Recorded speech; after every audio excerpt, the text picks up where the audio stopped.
मीश परम नयाति मातरमो मत्पिता रामचन्द्रः स्वामी रामो मत्सखा रामचन्द्रः सर्वस्वं मे रामचन्द्रो दयालुः नान्यं जाने नैव जाने न जाने ध्वंसी विभूषितकरानवनीरदाभात् पीताम्बरतरुणबिम्बफलाधरोष्टाद् पूर्णेन्दुसुन्दरमुखधरविन्दनेत्राद् कृष्णात् परं किमपि तत्त्वमहं न जाने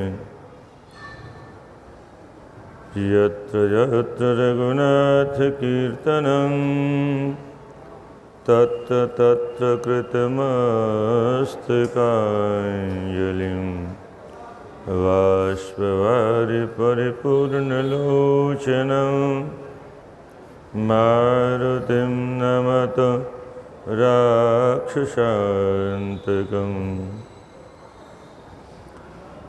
हर हर महादेव शंभो काशी विश्वनाथ गंगे हर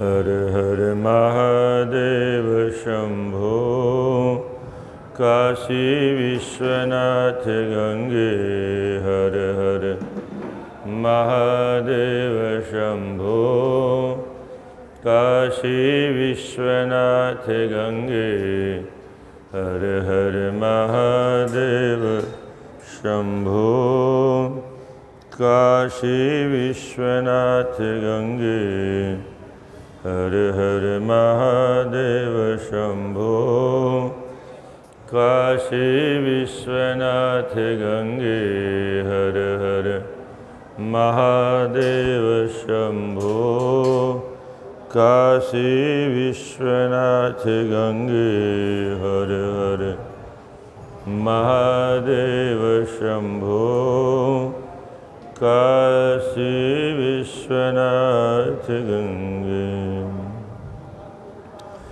श्री जगन्नाथ भगवान की, श्री केदारनाथ भगवान की, श्री बद्रीनाथ भगवान की, श्री रंगनाथ भगवान की, श्री वैकुंठनाथ भगवान की, श्री अयोध्यानाथ भगवान की, श्री ब्रजनाथ भगवान की, श्री विश्वनाथ भगवान की, गंगा मैया की, श्री यमुना मैया की, श्री गौ माता की, सत्य सनातन धर्म की, नमः पार्वती पते हर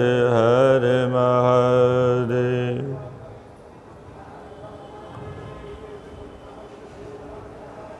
प्रलयंकर शशिशेखर भगवान भोलेनाथ की असीम अनुकंपा से हम आप साक्षात मुक्तिदायिनी काशी नगरी में अवधरदानी आशुतोष भगवान भोलेनाथ की सानिध्य में बैठ कर के माँ गंगा के तट पर लक्ष्मी नारायण भगवान की सानिध्य में सेवावतार हनुमान जी महाराज के सानिध्य में साक्षात शिव स्वरूप शिव पुराण के माध्यम से विकराल कराल कलिकाल की समस्याओं का समाधान प्राप्त करने का प्रयास कर रहे हैं। कल पातिव्रत्य धर्म की चर्चा चल रही थी। पातिव्रत्य धर्म की क्या महिमा है, शास्त्रों में क्या क्या परंपराएं रही हैं, और आज हमारे परिवार में जो अशांति है, नाना प्रकार की समस्याओं से सभी ग्रस्त हैं, इसका एक ही कारण है, इन परंपराओं को हमने दूर से हाथ जोड़ ली, और उसका कारण हम जानते नहीं परंपराओं को। स्वयं हम ग्रंथों को पढ़ते नहीं, कहीं से हमको ग्रंथ सुनने को मिलता नहीं। मनुष्य इतना कमबख्त हो गया है, वो भगवान के लिए समय निकालता ही नहीं, वो फिर रोता है। मजे की बात क्या है, फिर रोता है, हाय मर गए, हाय मर गए। तो तुमको कोई भी अनजान व्यक्ति कोई काम करेगा तो रोएगा, कोई जान करके काम करेगा, किसी विषय को जान के करेगा तो विधि से करेगा, और जिसको विधि का ज्ञान नहीं है, गृहस्थ आश्रम में प्रवेश कर गए, पर गृहस्थ किसे कहते हैं, गृहस्थ आश्रम कैसा होता है, उसके नियम कैसे होते हैं, इसका ज्ञान नहीं, और गृहस्थ आश्रम में प्रवेश कर गए तो क्या होगा। कोई व्यापार शुरू कर दिया और उस व्यापार के विषय में मालूम नहीं, अब ये कपड़ा कहाँ से आता है, कैसा कपड़ा है, सूती है कि ऊनी है कि टेरिकॉट का है, हमें ज्ञान नहीं, और हम दुकान खोल के बैठ जाएं, क्या होगा, रोना पड़ेगा। किसी भी विषय में जिसमें हम प्रवेश करना चाहते हैं, उसका ज्ञान प्राप्त करना होता है। मास्टर बनना है तो पहली क्लास से लेकर के एमए, पीएचडी, क्या क्या बीएड करना पड़ता है, क्या क्या करना पड़ता है, तब जा कर के मास्टर बनता है। डॉक्टर बनने के लिए भी एक विधि है, उस विधि का पालन करेंगे तो डॉक्टर बन जाएंगे, और बिना पालन किए अगर बीच में बन गए तो न जाने कितनों को मारेंगे। ऐसे ही जहाँ जिस काम को हम करने जा रहे हैं, पहले उस काम का ज्ञान होना चाहिए। जिस संसार में हम रहने के लिए आए हैं, इस संसार के वास्तविक स्वरूप का हमें ज्ञान होना चाहिए। यहाँ रहने की विधि क्या है, यहाँ रहने की पद्धति क्या है, यहाँ रहने का तरीका क्या है, अगर उसका ठीक ठीक ज्ञान नहीं होगा तो हम कहीं भी रहेंगे शांति से नहीं रह पाएंगे। नाना प्रकार, और यही हो रहा है आज। किसी को बोलने का तरीका नहीं आता, किसी को देखने का तरीका नहीं आता, किसी को चलने का तरीका नहीं आता। इसलिए शास्त्रों में बहुत विधियां लिखी हैं। नोलूखलेन मुशलेन वर्धन्य दूष्यद्यपि न यंत्रकेन देहल्यां सतिं न प्रविशेत क्वचित्। अपने पति से द्वेष करने वाले लोगों से नारी को वार्तालाप नहीं करना चाहिए, संभाषण नहीं करना चाहिए, एकाकी नहीं रहना चाहिए, एकांत में नहीं रहना चाहिए। और आजकल तो दो ही हैं, अब एक सर्विस में चले गए तो अकेले रहना पड़ेगा। अब अकेला रहना पड़ेगा तो उसकी सुरक्षा की क्या गारंटी है। इसलिए संयुक्त परिवार में बहुत सुविधा होती थी, प्रत्येक व्यक्ति की सुरक्षा की गारंटी होती थी।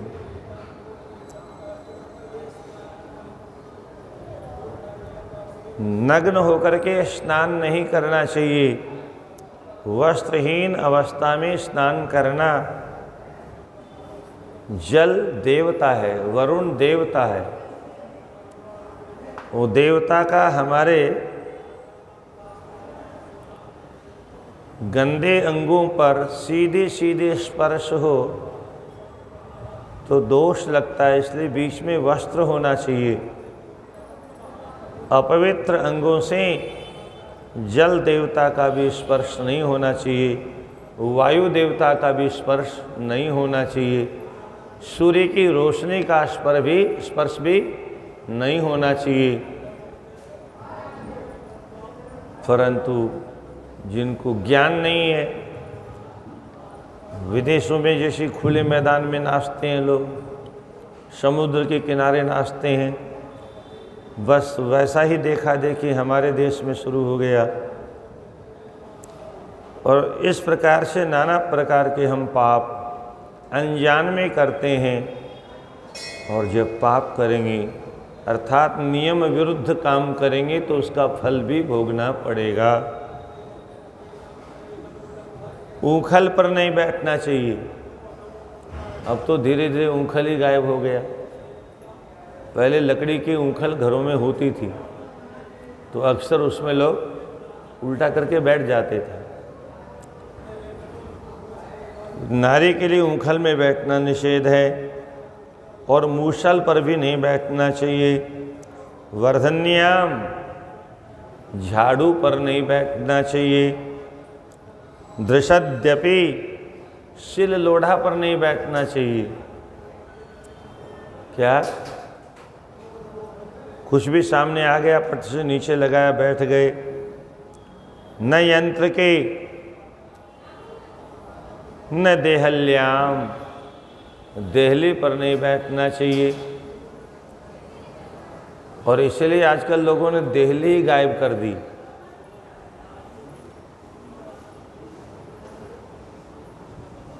दरवाजे पर बैठना है और दरवाजे पर देहली होती है तो बोले देहली पर बैठना निषेध है। बोले उसको उड़ा दो, न रहेगी देहली, न रहेगी समस्या, न रहेगा बाँस, न बजेगी बांसुरी। तो देहली ही साफ कर दी गई। देहली पर नहीं बैठना चाहिए। न प्रवेश क्वचित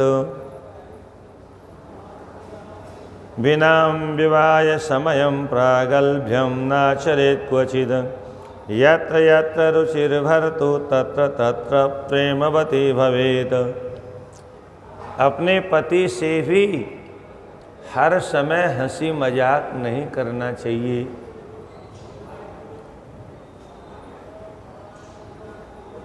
पति के चित्त को अपनी ओर आकर्षित करने का व्यर्थ में प्रयास करना भी पाप है।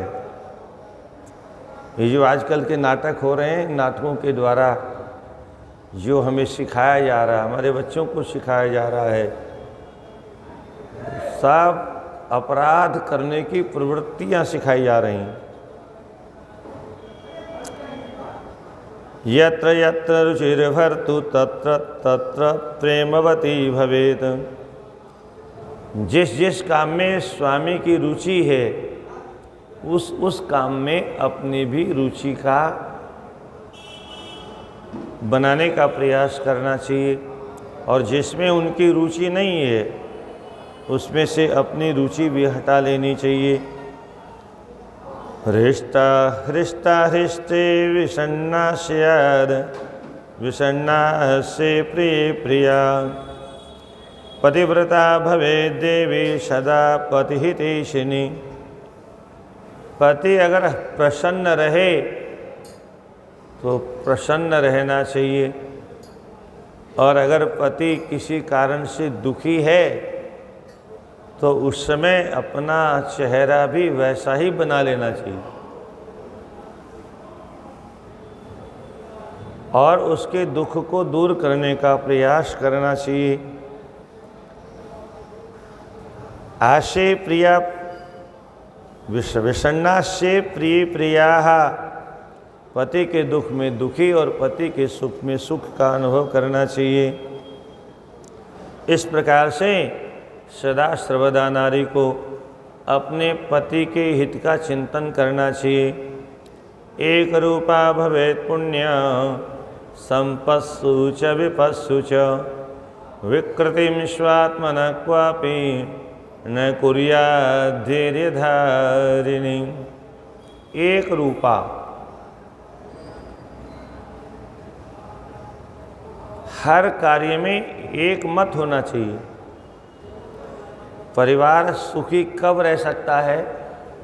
जब पति पत्नी में दोनों में एक मत हो। परिवार दुखी कब होता है? जब दोनों में दो मत हो जाते हैं।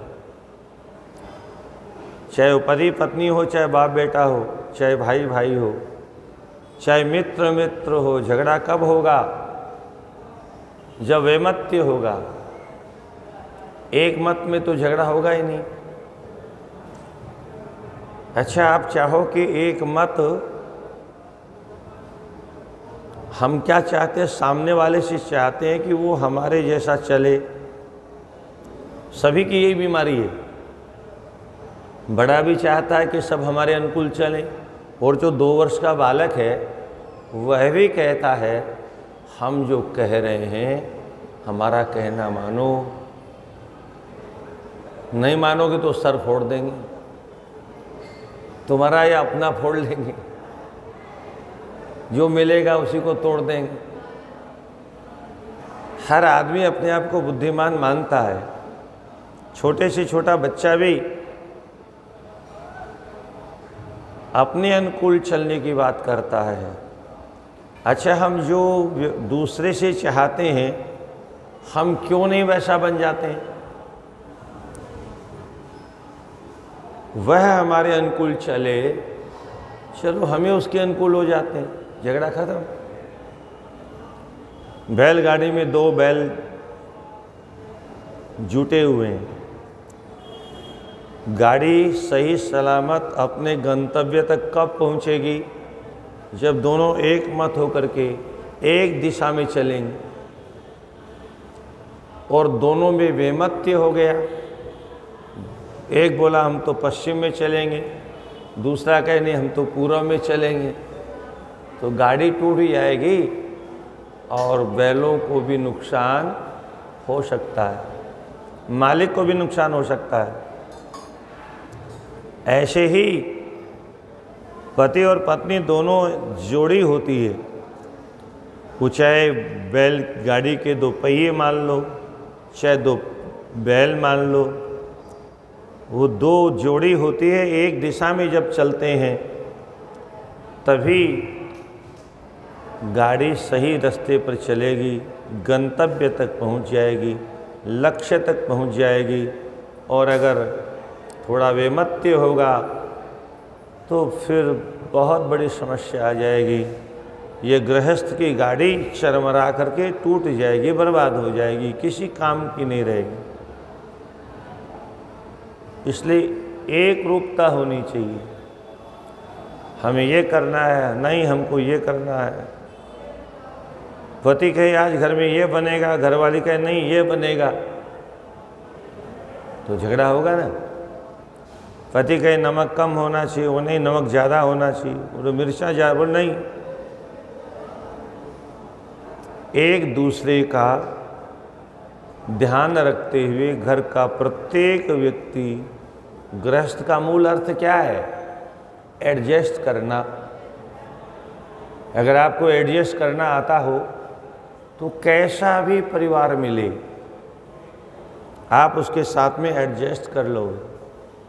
और नहीं आता है तो चाहे जितना अच्छा परिवार मिल जाए, चाहे जितना अच्छा, जब हमें कोई न कोई कमी निकालनी है तो हम निकालेंगे, हमारी आदत है। महात्मा लोग कहते हैं किसी एक बहुत बड़े कलाकार ने अपनी अंतिम पड़ाव के अवसर पर विदाई से पहले अपने जीवन की बहुत बड़ी सुंदर कलाकृति बनाई और 10 बाई 10 के कागज पर उसको अच्छी तरह से बना करके और गुदोलिया की चौराहे पर टांग दिया। एक रस्सी लगा दी, एक कलम बांध दिया साथ में, नीचे लिख दिया नोट, इसमें जो कमी हो दिखाई दे तो उसमें क्रॉस का निशान लगा दें। ताकि हमें पता चले कि क्या कमी रह गई। एक गया, उसने एक कमी देखी, वहाँ काट दिया। दूसरा गया दूसरी जगह, तीसरा गया तीसरी जगह। 10 दिन बाद उसने जाके देखा चित्र कहीं नहीं था, क्रॉस ही क्रॉस था।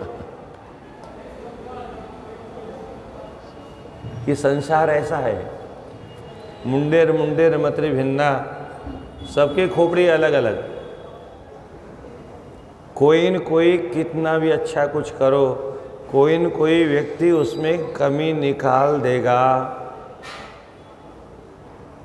इसलिए हर व्यक्ति हमारी प्रशंसा करे, इस आशा में नहीं रहना चाहिए। प्रयास करना चाहिए हमसे कोई कमी हो न, हमसे कोई गलती हो न, और बाकी सब संसार तो ऐसे ही चलेगा। यहाँ तो भोले बाबा की कथा आप लोग सुनते ही हो। ये दुनिया कैसी है, भोले बाबा और भगवती मैया और गणेश जी नंदी पर बैठ के चले। ये कथा बहुत पुरानी है। रास्ते में लोग मिले, बोलो देखो देखो देखो देखो दुनिया वालों, कितनी बुद्धि खराब है इन लोगों की। एक बैल और 3 लोग लदे हुए हैं, इनको शर्म भी नहीं आती। अरे जो जवान, कम से कम जवान बेटा है वो तो पैदल चले।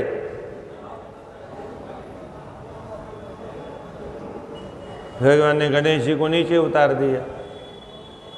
फिर 2-4 लोग मिले, बोले देखो देखो छोटे से बच्चे को तो नीचे पैदल चला रहे हैं और खुद माँ बाप ऊपर बैठे हैं। भोले बाबा नीचे आ गए। फिर 2-4 लोग मिले, बोले देखो देखो जमाना कैसा आ गया, लुगाई को तो ऊपर बैठा रखा है और ये घरवाली का गुलाम पैदल पैदल चल रहा है। भोले बाबा ने कहा तुम नीचे उतर जाओ, मैं बैठता हूँ। अब की बार भोले बाबा बैठ गए। फिर 2-4 लोग मिले, बोल देखो कितना बेशर्म है, बेचारी है, बहू तो नीचे चल रही है और ये बेशर्म ऊपर तन के बैठा है। वो भी नीचे आ गए। फिर 4 लोग मिले, बोल देखो सवारी साथ में है और पैदल ही जा रहे हैं। क्या करोगे दुनिया का, कैसे खुश करोगे? अरे ऊपर वाले की व्यवस्था है ये, उसने दुनिया में किसी को एक जैसा बनाया ही नहीं। ये जो चेहरा है हमारा आपका, किसी का भी, एक सांचा जब परमात्मा के दरबार में बनता है, उस सांचे का प्रयोग दोबारा होता ही नहीं। दुनिया के कारखाने में जो सांचा बन गया, खट खट खट खट खट खट खट खट एक जैसी चीज निकलती रहती, फटाफट फटाफट निकलती, उसी नाप तोल की, उसी वजन की, और वही फिट होगी। फलानी कार है तो फलानी कार का पुर्जा, फलानी कार है तो फलानी कार का पुर्जा, फलाना स्कूटर है तो फलाना। अच्छा, उसको ठीक करने वाले भी अलग अलग होते हैं, जो जिसको नहीं जानते उसको ठीक भी नहीं कर सकते। डॉक्टर भी, सब बीमारियों के भी डॉक्टर अलग अलग होते हैं। एक मनुष्य है, उस मनुष्य की शरीर के अंदर की बीमारियों को दूर करने के लिए सैकड़ों तरह के डॉक्टर हैं। गलती से हमने किसी दूसरे को दिखा दिया, दवा तो दे देगा पर जानता ही नहीं हो, मना करेगा नहीं, क्योंकि ग्राहक है। ग्राहक चला गया तो फिर हम खाएंगे क्या? प्रत्येक व्यक्ति की मस्तिष्क की बनावट अलग, विचार अलग, खान पान अलग, पहनने के कपड़ों की रुचि अलग, देखने की रुचि अलग, चलने का ढंग अलग। अरे चेहरा तो छोड़ो, इतना बड़ा जो ये अंगूठा है, ये विश्व में किसी और के पास नहीं है। इतना बड़ा अंगूठा, कैसा कारखाना है उसका। एक ही माँ के पहले 10-10, 15-15 बच्चे होते थे।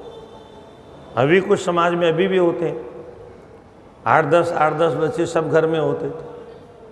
किसी का चेहरा, जुड़वा भाई भी एक जैसे नहीं,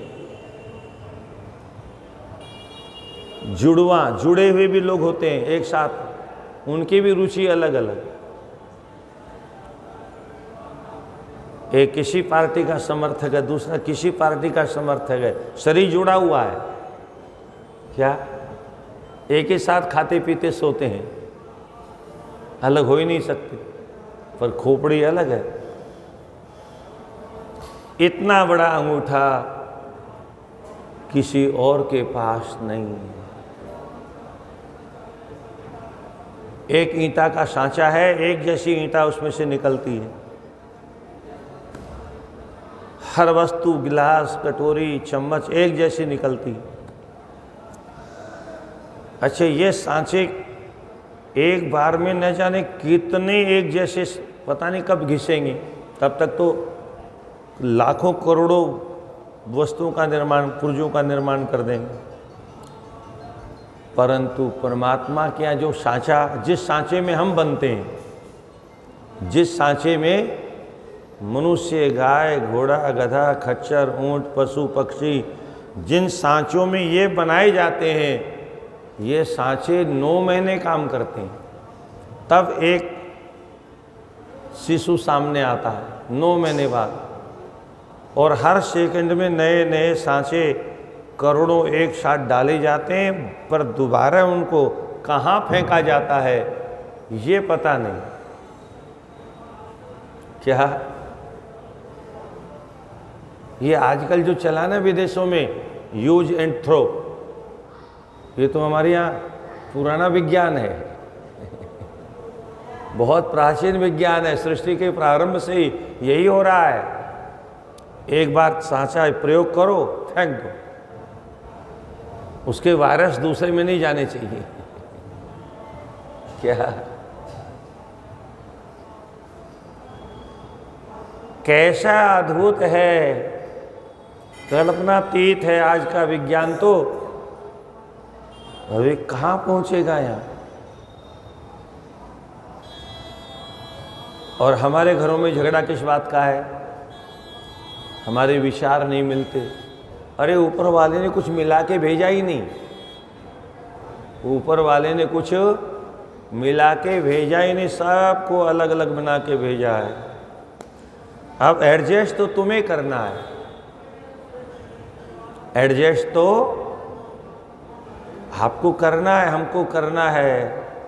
अगर शांति से जीना है तो एडजस्टमेंट करना सीखिए, शांति से नहीं जीना है तो राधे राधे। अद्भुत है उस परमात्मा की सृष्टि, इसलिए कोई हमारे अनुकूल बने, इससे अच्छा है हम उसके अनुकूल बन जाए। पर ऐसा करेंगे तो हम छोटे हो जाएंगे और हम बड़े बन के रहना चाहते हैं। इस चक्कर में हम छोटा बड़ा नहीं होना चाहते। इसी चक्कर में देश का बाउंडर हो गया, बंटाढार हो गया। वो नेहरू नंबर 2 में नहीं रहना चाहते थे और इसलिए मजबूरी में पटेल को हटा करके नेहरू को थोप दिया गया। हम छोटे नहीं होंगे। और जहाँ जहाँ वो कमियाँ छोड़ गई, कश्मीर से लेकर के चीन से ले, जो जो समस्याएं पैदा करके उनका समाधान आज तक नहीं निकला।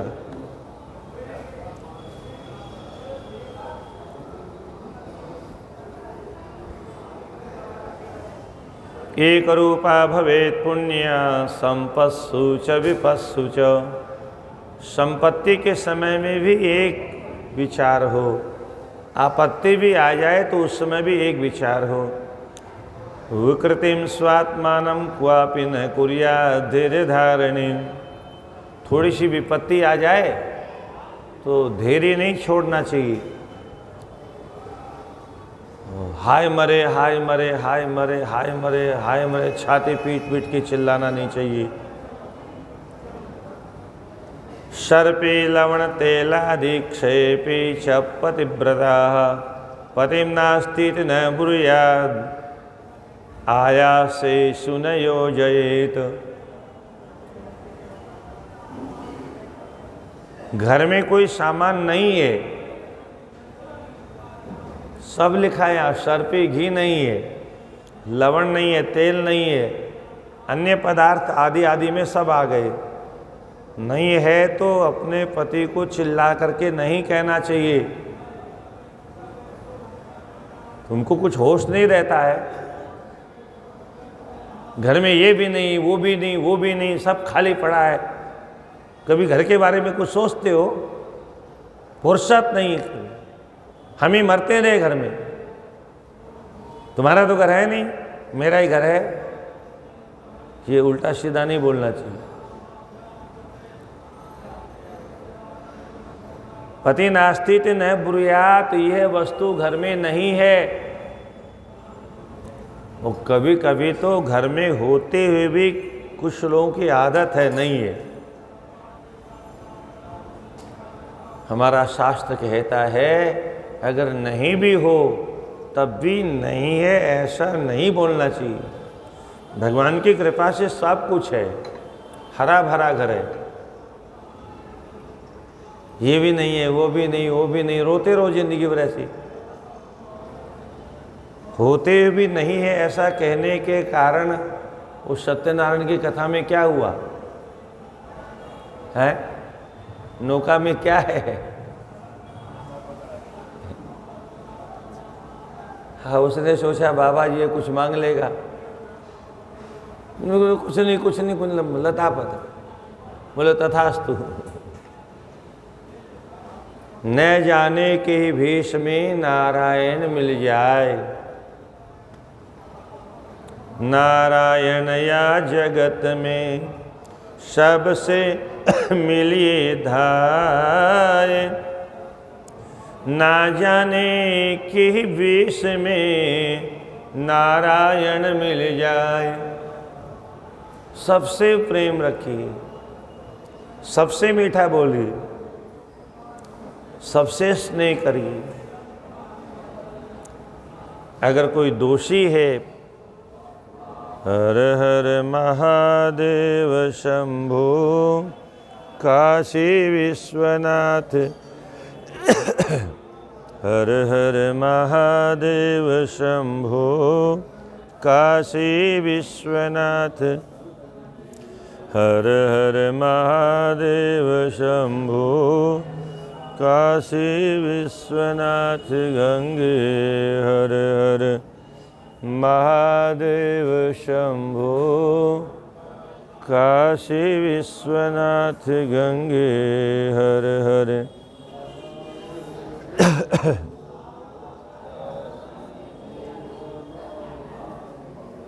हर हर महादेव शंभो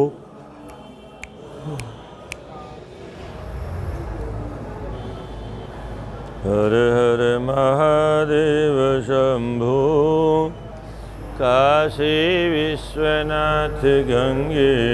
हर हर महादेव शंभो काशी विश्वनाथ गंगे। हर हर महादेव शंभो काशी विश्वनाथ गंगे। घर वाली अगर सुलक्षणा है, कुलवती है, खानदानी है, तो कैसा भी घर हो उसको बुद्धिमती नारी सजा करके स्वर्ग बना देगी। और अगर कुलवती नहीं है, शीलवती नहीं है, चरित्रवान नहीं है, कैसा भी घर हो उसको नरक बना दे। इसलिए नारी जाति की बहुत बड़ी विशेषता है। ये विशेषता पुरुष में नहीं है, क्योंकि सृजनात्मिका शक्ति है, वो सृष्टि करने वाली शक्ति है। सृष्टि बिना नारी के संभव नहीं है। तो सृष्टि का मतलब केवल संतान पैदा करना ही नहीं है। परिवार के प्रत्येक वस्तुओं का सृजन करना, यह भी सृष्टि में ही आता है। और वो कैसे सृजन करना, जिसने खानदान में देखा है वह उस विधि को जानती हैं। आजकल बड़ी बड़ी डिग्रियां दी जाती हैं स्कूलों में मैनेजमेंट की। होटल को मैनेजमेंट करना हो तो कैसे करना चाहिए, कारखाने को मैनेज करना हो तो कैसे करना चाहिए, बड़े बड़े डिग्रियां मिलती हैं। पर गृहस्थ आश्रम को कैसे मैनेज किया जाए, परिवार को कैसे मैनेज किया जाए, ये डिग्री कहीं नहीं। इसलिए सब परिवार को कैसे उजाड़ा जाए, इसके तरीके तो सीरियलों में बहुत सिखाए जाते हैं। परिवार को कैसे बर्बाद किया जाए, तमाम सीरियल बने हुए हैं। क्योंकि बिना लड़ाई झगड़े के तो कोई सीरियल अच्छा लगता नहीं, बिना डिशुम डिशुम के कोई सिनेमा अच्छा नहीं लगता है। तो बर्बाद कैसे किया जा सकता है परिवार को, घर को उजाड़ा कैसे जा सकता है, उसके तरीके तो सब सिखा रहे हैं। सुरफंखा कैसे बना जाए ये सिखाया जा रहा है, मंथरा कैसे बनाया जाए ये सिखाया जा रहा है। पर सीता कैसे बना जाए, द्रौपदी कैसे बना जाए, ये सिखाने वाला कोई नहीं। सबरी कैसे बना जाए, केवट कैसे बना जाए, बंदर भालू बन करके बिना खाए पिए कैसे राम की सेवा की जाए, ये सिखाने वाला कोई नहीं। राधे राधे राधे राधे। थोड़ा कुर्सी से दूर रहिए।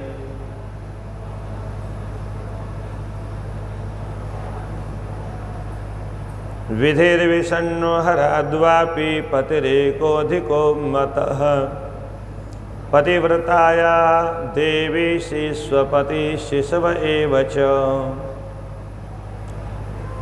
विधि विष्णु हराद्वापि, अपने पति के सामने अगर ब्रह्मा खड़े हो जाएं, अगर भगवान विष्णु खड़े हो जाएं, अगर इंद्र खड़े हो जाएं, रुद्र खड़े हो जाएं, तो भी सबसे श्रेष्ठ अपने पति को सम्मान देना चाहिए। ये सारे बड़े बड़े देवता ब्रह्मा विष्णु महेश भी खड़े हो जाएं, तो पति से अधिक, ये बात अलग है कि वो भगवान है, पर नारी का जो नियम है शास्त्रों में वो बड़ा अद्भुत है।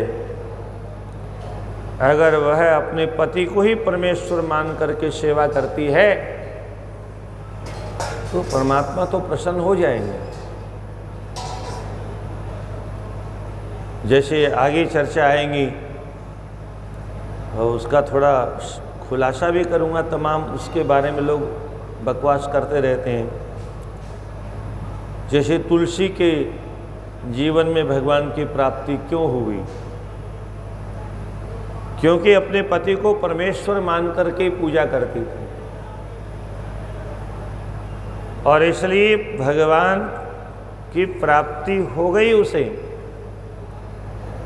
वृंदा को भी भगवान की प्राप्ति हो गई, क्योंकि पति को ईश्वर मान करके सेवा करती, तो साक्षात भगवान की प्राप्ति हो गई, पति रूप में ही प्राप्ति हो गई। अब उसका क्या रहस्य है, क्यों ऐसा हुआ, उसकी भी चर्चा करेंगे प्रसंग पर। तो विधिर्विष्णु हराद्वापि पतिरेकोऽधिको मतः पतिव्रताया देवी स्वपति शिव एव च। अपने पति के रूप का ही दर्शन करे भगवान में, सभी देवी देवताओं में अपने पति का दर्शन करे।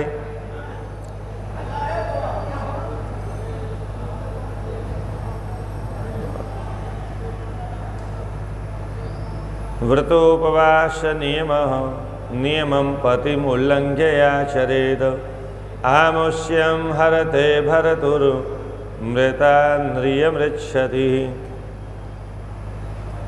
पति से बिना पूछे अथवा पति के मना करने के बाद में भी अगर कोई व्रत करती हैं देवियाँ, कोई नियम लेती हैं, पति की बात का उल्लंघन करके, तो आयुष्यम हरते भरतुः, वो पति की आयु को नष्ट करने वाला होता है। व्रत तो हम इसलिए करते हैं कि हमारा मंगल हो, हमारे परिवार का मंगल हो, पर पति के आदेश की विपरीत अगर करते हैं तो वहाँ पति की आयु की हानि होती है। यहाँ तक तो चलो फिर भी ठीक है, पर आगे जो होता है वो तो बहुत खतरनाक है। आगे क्या होता है बोले, मृतः नृयम मृच्छति, मृत्यु के बाद में उसे नरक में जाना पड़ता है।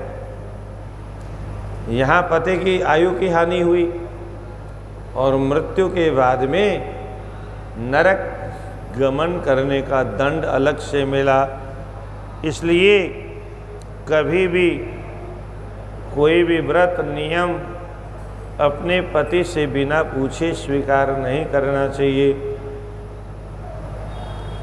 अपनी सेवा से पति को इतना अनुकूल रखे कि वो किसी बात में मना करे ही नहीं, बात खत्म। उक्ता प्रत्युत्तरम दद्या दिया नारी क्रोध तत्परा, शूर शर्मा जायते ग्रामे श्रृगाली निर्जने बने। अब ये बड़ा आश्चर्य है, इन ग्रंथों को पढ़ने पर पता चलता है कि कौन कौन सी योनियां किस किस को कब प्राप्त होती, किस अपराध से, किस पाप के कारण हमको कौन सी योनि में जाना पड़ता है।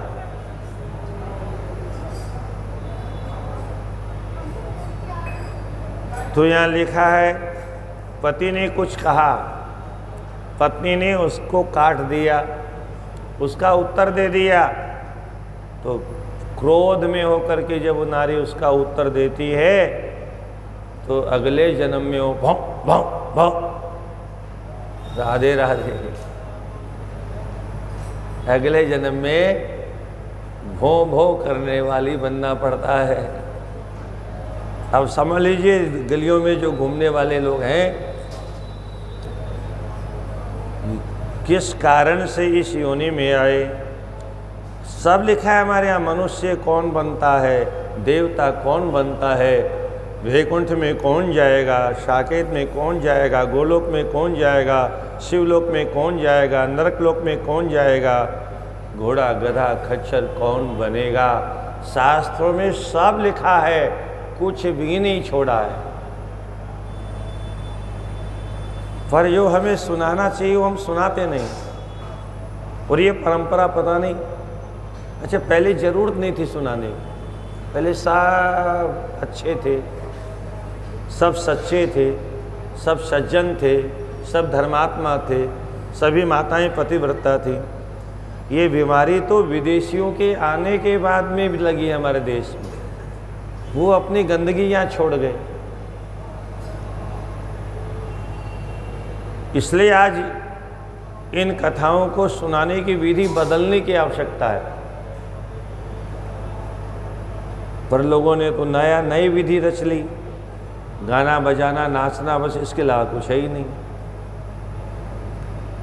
पुस्तक खोल नहीं सकते। बहुत से लोग कहते हैं महाराज हमारे यहाँ फलाने महाराज आए, वो तो पुस्तक देख के बोलते ही नहीं थे। तो हम क्या करते हैं, पुस्तक देख के क्या करेंगे, पुस्तक में क्या लिखा है उनको पता ही नहीं है। पुस्तक में क्या लिखा है देख के क्या करेंगे? पढ़ नहीं सकते उसको, क्योंकि पैदा होते ही कथा करने लग गए। जो अवस्था गुरुकुल में जाने की थी, गुरुजनों की सेवा करके कुछ सीखने की अवस्था थी, उस अवस्था में तो कमाने के चक्कर में पड़ गए। अरे हमारे पूर्वज इतने बेवकूफ़ नहीं थे, उन्होंने कम से कम 25 वर्ष तक तो ब्रह्मचर्य पूर्वक अध्ययन की अवस्था को निश्चित किया। 25 वर्ष तक अध्ययन, उसके बाद में गृहस्थाश्रम में जाओ, कमाओ। ब्रह्मचारी को कमाने का अधिकार क्या है? आप लोगों को तो यह भी पता नहीं सज्जनों, हमारे यहाँ भागवत में और अन्य सभी ग्रंथों में ब्रह्मचारी की वृत्ति क्या है, वो कैसे अपनी आजीविका चला सकता है, गृहस्थ की वृत्ति क्या है। ये जो पूजा पाठ छोटे छोटे बच्चे करते हैं, शास्त्रों में इसका अधिकार ही नहीं है। किसी ब्रह्मचारी का किसी कार्यक्रम में वर्ण होता ही नहीं है, अगर होगा तो उसका कोई फल नहीं है। उसका काम है अध्ययन करना, उसका काम है भिक्षाटन करके लाना। वो तो खैर बंद हो गया आजकल, चलो कोई बात नहीं, पर कमाने का काम ब्रह्मचारी का नहीं है, उसका धर्म नहीं है। वो अगर अपनी छोटी अवस्था में वो कमाता है तो अधर्म कर रहा है। विद्या अध्ययन करने के बाद में उस विद्या के द्वारा उसको कमाना चाहिए।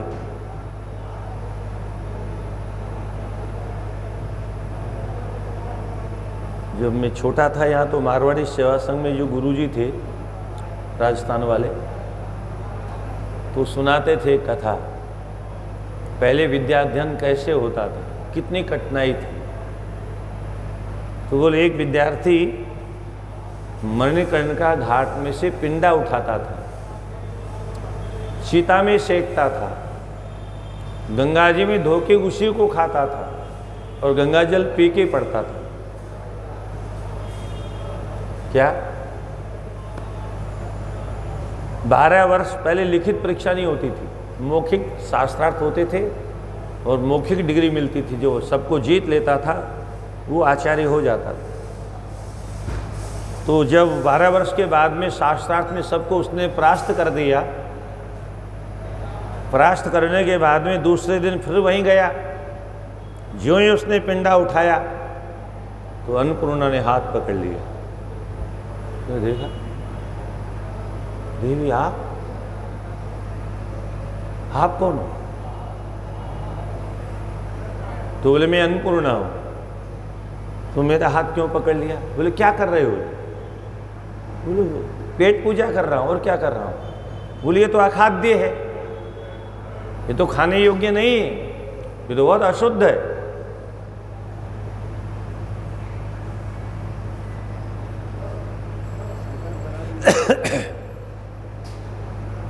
पंडित जी ने कहा ये अगर अशुद्ध है तो ये आज ही अशुद्ध हो गया, कल अशुद्ध नहीं था, परसों अशुद्ध नहीं था। मैं 12 वर्षों से खा रहा हूं, तब आपको ये अशुद्ध नहीं दिखाई दिया, आज आपको अशुद्ध कैसे दिखाई दिया? मैं तो 12 वर्ष से खा रहा हूं। तब अन्नपूर्णा कहती है पंडित जी उस समय आप विद्यार्थी थे, विद्या अध्ययन करते समय आप बहुत बड़ा तप कर रहे थे और उस तपस्या के कारण सब पच जाता था। अब आपकी तपस्या पूरी हो गई, अब आपको ये पचेगा नहीं। वो विद्या का जो पढ़ने का तप आप करते थे, उस तप ने पचा दिया था, अब नहीं पचा। इसलिए आज से बंद करो। बोले अब क्या करें? अरे बोले पढ़े किस लिए हो? अब आपने विद्या का अध्ययन कर लिया, अपनी विद्या के बल पर कमाओ और खाओ। अब ये आपके लिए खाद्य नहीं है। विद्यार्थी जीवन में पच जाता था। कहने का तात्पर्य, विद्या एक बहुत बड़ा, विद्योपार्जन सबसे बड़ी तपस्या है। 25 वर्ष तक वह विद्या अध्ययन करते समय कुछ भी खाएगा तो तपस्या के ताप से चल करके उसका दोष भस्म हो जाएगा।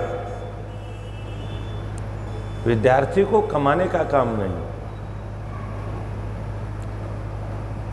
आज जब विद्यार्थी कमाने लग गए तो पढ़ाई खत्म हो गई, शिक्षा खत्म हो गई। माँ बाप को भी पैसा चाहिए, उनको भी मतलब नहीं कि बच्चा पढ़े।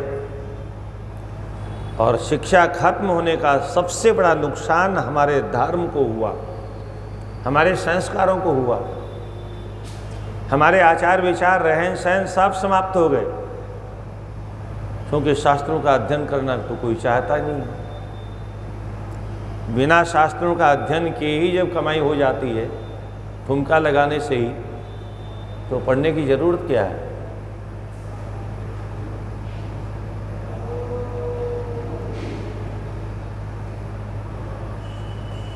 विद्या अध्ययन सबसे बड़ा धन है। विद्या धनम सर्वधनम प्रधानम। विद्या रूपी धन की सबसे बड़ी विशेषता है न चोरहार्यम न च भ्रातृभाज्यम।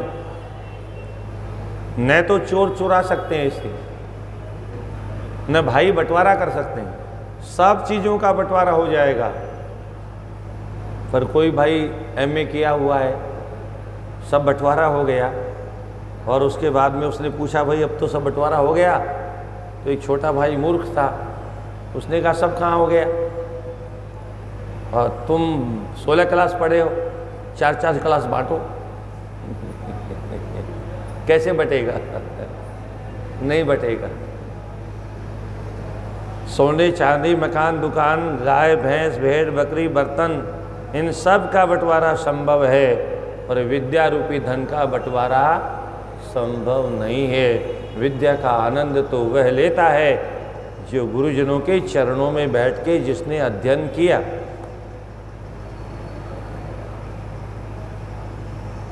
न राजहार्यम, न तो राजा उस पर टैक्स लगा सकता है, न अग्नि उसे जला सकती है, न पानी उसको गला सकता है। विद्या धनम सर्वधनम प्रधानम। विद्या रूपी धन सबसे प्रधान धन है। इसलिए विद्यार्थी जीवन में केवल विद्या का अध्ययन करने का प्रयास करना चाहिए।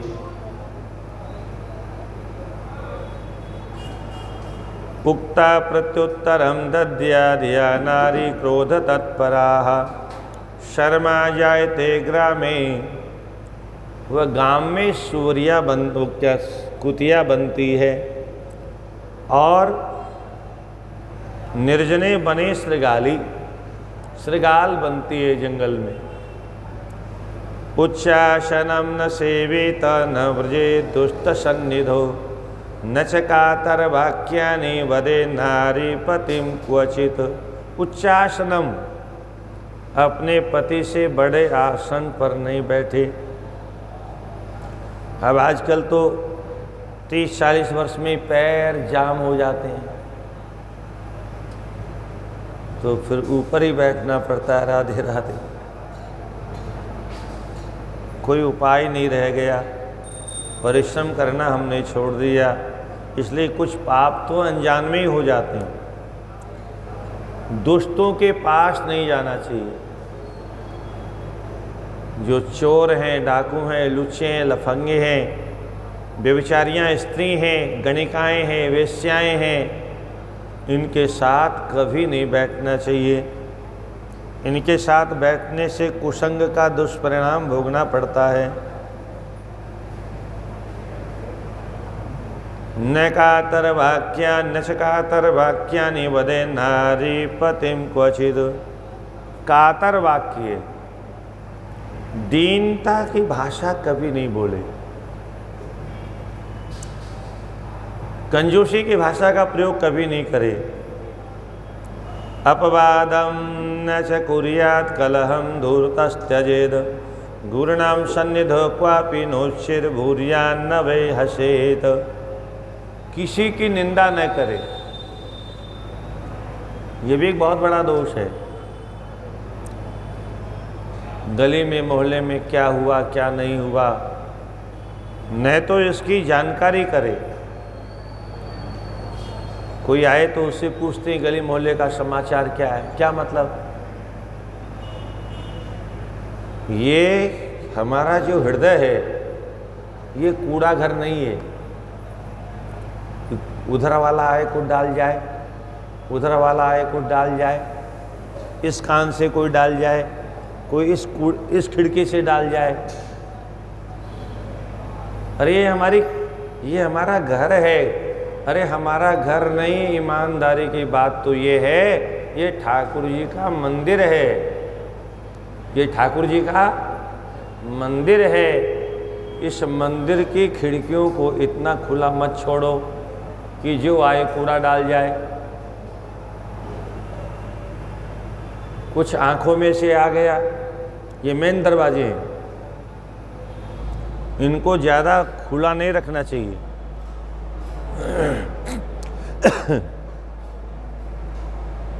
हम लोग जो आंख फाड़ फाड़ के हर हर महादेव शंभो काशी विश्वनाथ गंगे, हर हर महादेव शंभो काशी विश्वनाथ गंगे, हर हर महादेव शंभो काशी विश्वनाथ गंगे, हर हर महादेव शंभो काशी विश्वनाथ गंगे। मकान को अगर खुला छोड़ देंगे तो क्या होगा? मान लो कोई विदेश प्रदेश जाए और 1 साल के लिए मकान को खुला छोड़ जाए, तो आने के बाद में वो साल भर भी रहने लायक नहीं बनेगा, क्योंकि गली मोहल्ले वाले सब वहीं जाएंगे। राधे राधे। चकाचक भर देंगे उसको, कूड़ा भी वहीं फेंकेंगे। गली अलग भरी मिलेगी, छत अलग, आंगन अलग भरा मिलेगा चकाचक। जो नोरे पड़े हुए हैं जहाँ तहाँ, जिन्होंने मकान नहीं बनाए, उनमें क्या होता है? यही तो होता है, जो आता है फेंक जाता है, जो आता है फेंक जाता है। जब तक कोई मालिक नहीं होता है तो ऐसा ही होता है। तो यहाँ तो हम मालिक हैं। ये हमारा जो ठाकुर जी का मंदिर है, इसको हमने कूड़ा घर बना रखा है, और जिसकी मर्जी आती है वो ही इसमें आकर के धमक जाता है, आके बैठ जाता है। कुछ आँखों के माध्यम से आके बैठा, कुछ कानों के माध्यम से आके बैठा, और ऐसे करके हमने दुनिया भर का कूड़ा, बचपन में क्या सुना था, किसने क्या कहा था, देवरानी ने क्या कहा, जिठानी ने क्या कहा, सासू जी ने क्या कहा, बहू जी ने क्या कहा, सब हमने इकट्ठा कर रखा है। किस लिए? कूड़े से हमें बहुत प्रेम है, गंदगी से हमें बहुत प्रेम है। क्यों है ऐसा? अज्ञान के कारण, ना समझे के कारण। इसलिए हमेशा सावधान रहना चाहिए।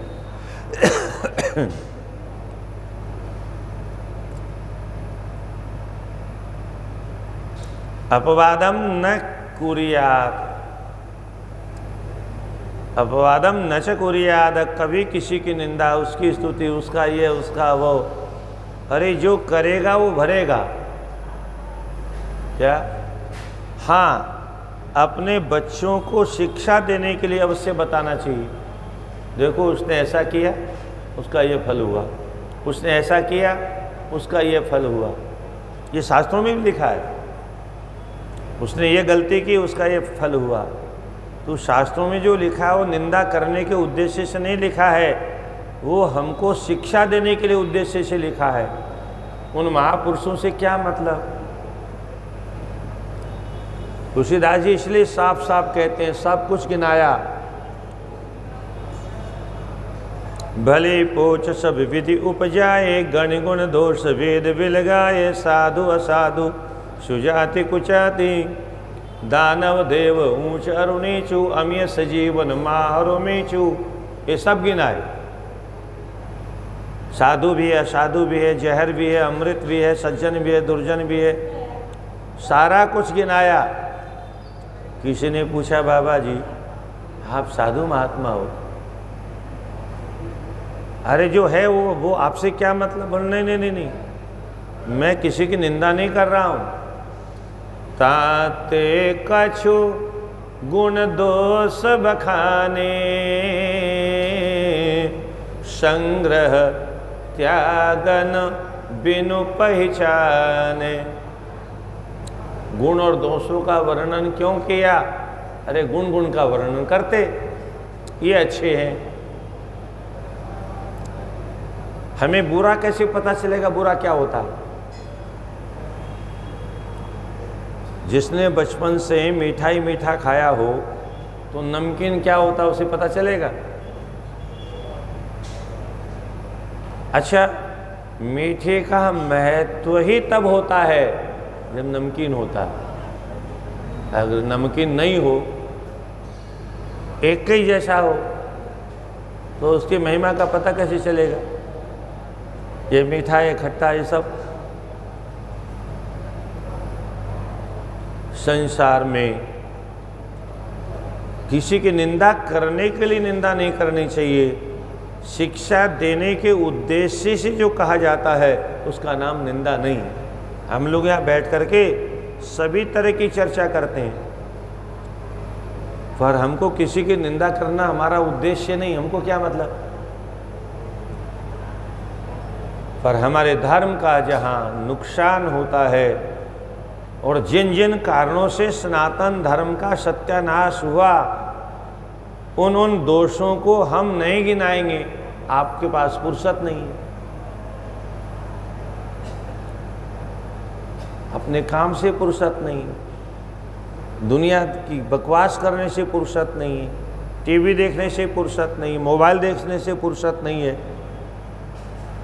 तो समाज के भले और बुरे के विषय में चिंतन कौन करेगा? भगवान राम का अवतार हुआ, रावण अपना तांडव कर रहा था और रावण ने अपनी टुकड़ियां पूरे देश में फैला दी। एक टुकड़ी रावण ने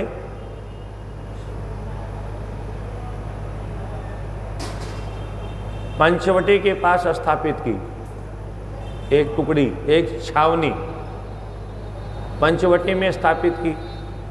और गजब का काम एक और किया, उस छावनी की अध्यक्षा भी महिला को बनाया, शूर्पणखा को। और एक छावनी अयोध्या और जनकपुर के बीच में बनाई, बक्सर छावनी बनाई, और वहाँ की हेड ऑफ डिपार्टमेंट भी एक महिला को बनाया। क्यों? रावण जानता था भारत के लोग हैं, महिला पर आक्रमण नहीं करेंगे। क्या? महिला पर आक्रमण नहीं करेंगे, और इस महिला को आगे करके हमारे बच्चे सब मजे लेते रहेंगे। और यही होता था, यही विदेशियों ने किया, गायों को आगे करके अत्याचार किए हमारे देश पर। आज भी कभी कभी आपने देखा होगा, आज भी बुलडोजर कहीं जाता है तो महिलाओं को आगे कर देते हैं। क्या? बचने का एक उपाय है, क्योंकि महिलाओं पर भी किसी ने आक्रमण कर दिया तो फिर बड़ी निंदा होगी। बच्चों को आगे कर देते हैं। ये बचने का तरीका, अपराधियों को बचने का तरीका आता है। तो रावण ने एक छावनी लंका के और अयोध्या के उधर बीच में बनाई, दक्षिण के उत्तर के बीच में एक छावनी यहाँ बनाई, और सब लोग अपने मजे में आनंद ले रहे हैं, किसी को मतलब ही नहीं। अंत में किसको चिंता हुई? गाधित नय मन चिंता व्यापी, हरि बिनु मरहि न निशिचर पापी। एक साधु को चिंता हुई। कैसा साधु? जिसने अपना राज छोड़ दिया। राजा थे, राजपाट सब छोड़ दिया, धनुष बाण भी फेंक दिया। वशिष्ठ जी के सामने जब सारे अस्त्र शस्त्र फैल हो गए तो दिग्बलम क्षत्रिय बलम ब्रह्म विद्या बलम बलम एकेन ब्रह्मदंडेन सर्वाण्यस्त्राणि हतानि में। धिक्कार है क्षत्रिय के बल को, इन अस्त्र शस्त्रों को धिक्कार है, मेरे बल को धिक्कार है। अरे इस ब्राह्मण ने एक डंडा उठा लिया था वशिष्ठ जी ने। आओ कुल कलंकी, चलाओ अपने अस्त्र शस्त्र, मैं देखता हूं तुम्हारे अस्त्र शस्त्रों में कितना बल है। और उस डंडे को गायत्री मंत्र से अभिमंत्रित किया और हाथ में लेकर के खड़े हो गए। अब तो जो शस्त्र चलाए विश्वामित्र जी सब उसको प्रणाम करके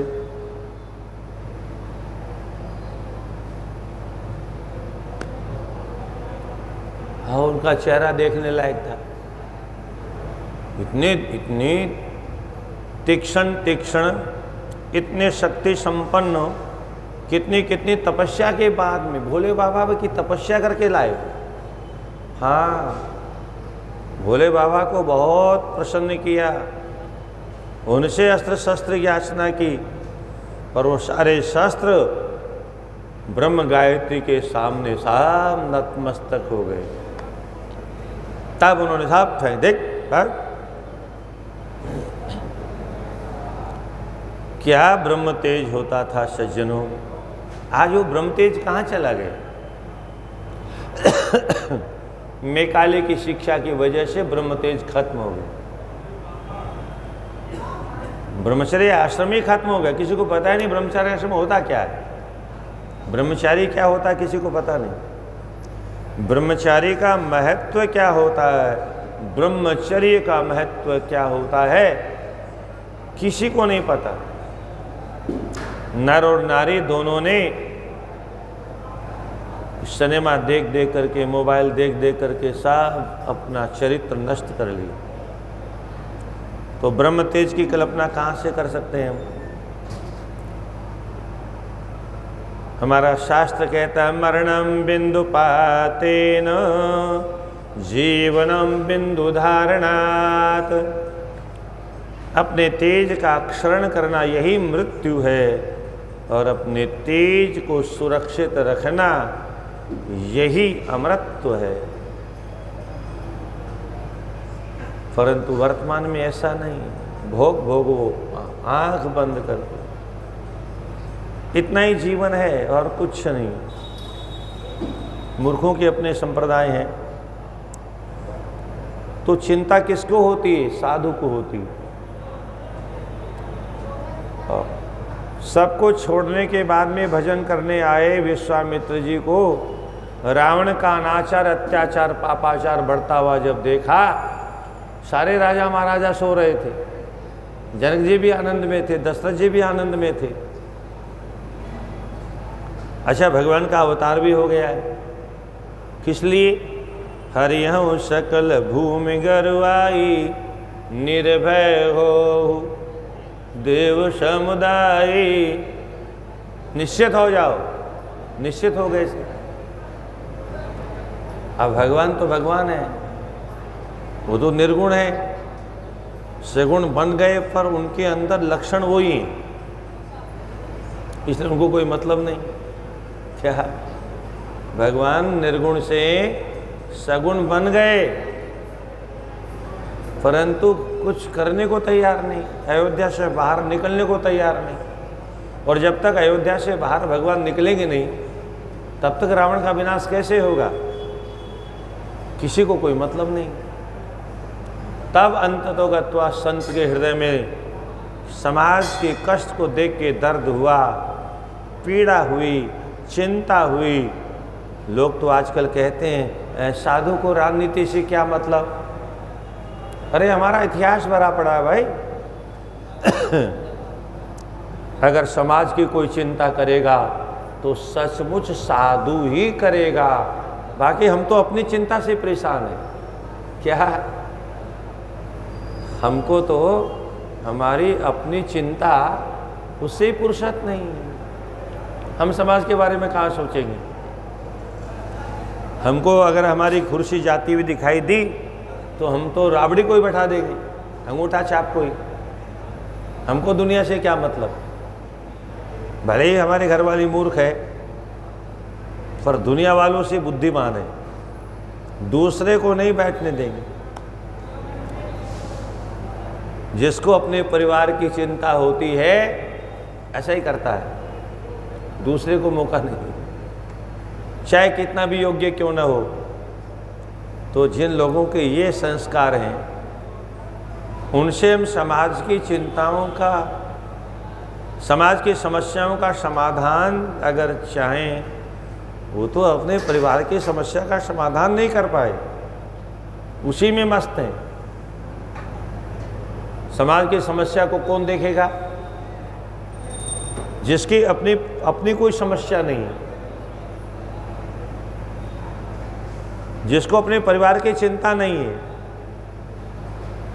और इसीलिए भारतवर्ष का एक अद्भुत कोई सुयोग बना, कोई अद्भुत मुहूर्त आया, जिस मुहूर्त में एक बाबा जी दिल्ली में बैठ गया और एक बाबा जी यूपी में बैठ गए। क्या ऐसे नहीं बैठा? ये कोई भारत का भाग्य है, भारतवासियों के भाग्य से ऐसा हुआ। उनका परिवार है पर वो परिवार को देखने वाले नहीं, एक पैसा देने वाले नहीं, चपरासी की नौकरी भी नहीं दी। और बाबा जी का इधर भी परिवार है और उनको भी कोई मतलब नहीं। तो जिनका अपना कोई नहीं है वही समाज की सेवा निश्चिंत होकर कर सकते हैं। जिनको परिवार की चिंता है वो तो परिवार को आगे बढ़ाने के चक्कर में अपनी पार्टी को डूबा बैठे, खत्म, वंश को ही डूबा बैठे।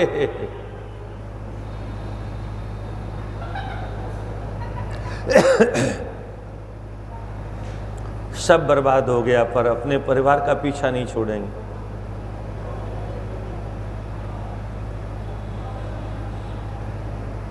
तो महापुरुष जो करते हैं वो समाज के जन जन की सेवा के लिए करते हैं।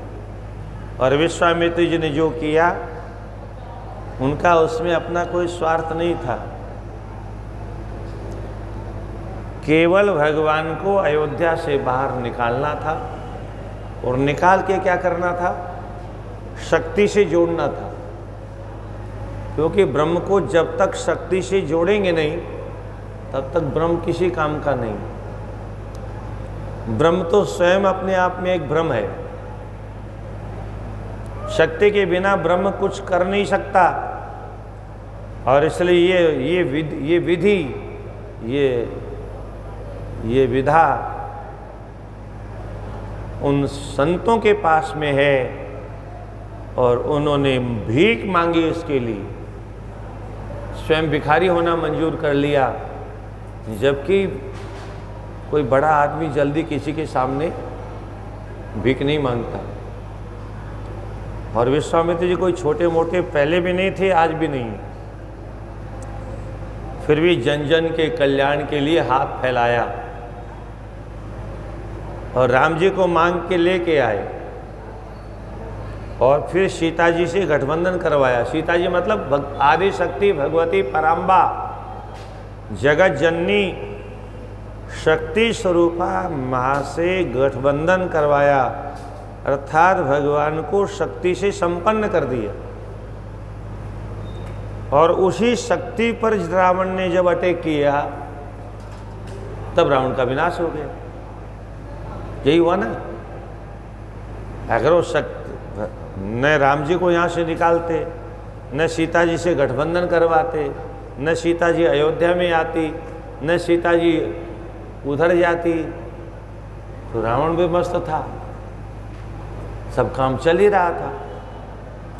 इसलिए साधु जो समाज का कल्याण कर सकता है वह एक सामान्य गृहस्थ व्यक्ति कभी कर ही नहीं सकता। इसलिए साधु से मत डरो। ये नेता लोग साधु से डराते हैं, बोले बाबा जी क्या मतलब, बाबा जी को तो मठ में भजन करना चाहिए, कोई कहता है बाबा जी को तो हिमालय में जाना चाहिए, खुद को नहीं जाना चाहिए, बाबा जी को जाना चाहिए।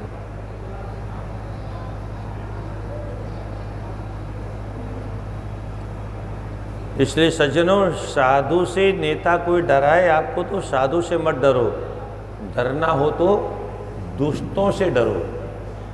क्या? साधु से डरने की जरूरत नहीं, क्योंकि साधु कभी सपने में भी कभी गलत नहीं कर सकता। साधु किसी का बुरा कर ही नहीं सकता। हनुमान जी महाराज कहते हैं, बुद्धिमताम वरिष्ठम लंका निशिचर निकर निवासा, यहाँ कहाँ सज्जन करवासा। यहाँ सज्जन कहाँ से आ गए? ये राम राम का उच्चारण लंका में। हनुमान जी तुरंत समझ गए अवश्य कोई साधु है यहाँ, लंका में भी कोई साधु है। और साधु है तो बोले ऐसन हट कर हूँ पहचाने, साधु ते हो न कारज हानि, यही ते हटी करियों पहचानी। इससे किसी न किसी विधि से जबरदस्ती कोई न कोई योग ऐसा बनाता हूँ, इससे बस पहचान हो जाए।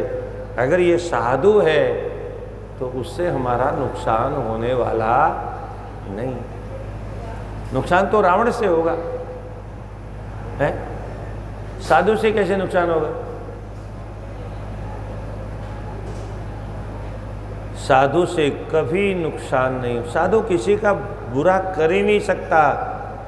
परोपकाराय शताम विभूतयः, साधु का जो कुछ भी है वो केवल परोपकार के लिए, अपने लिए नहीं।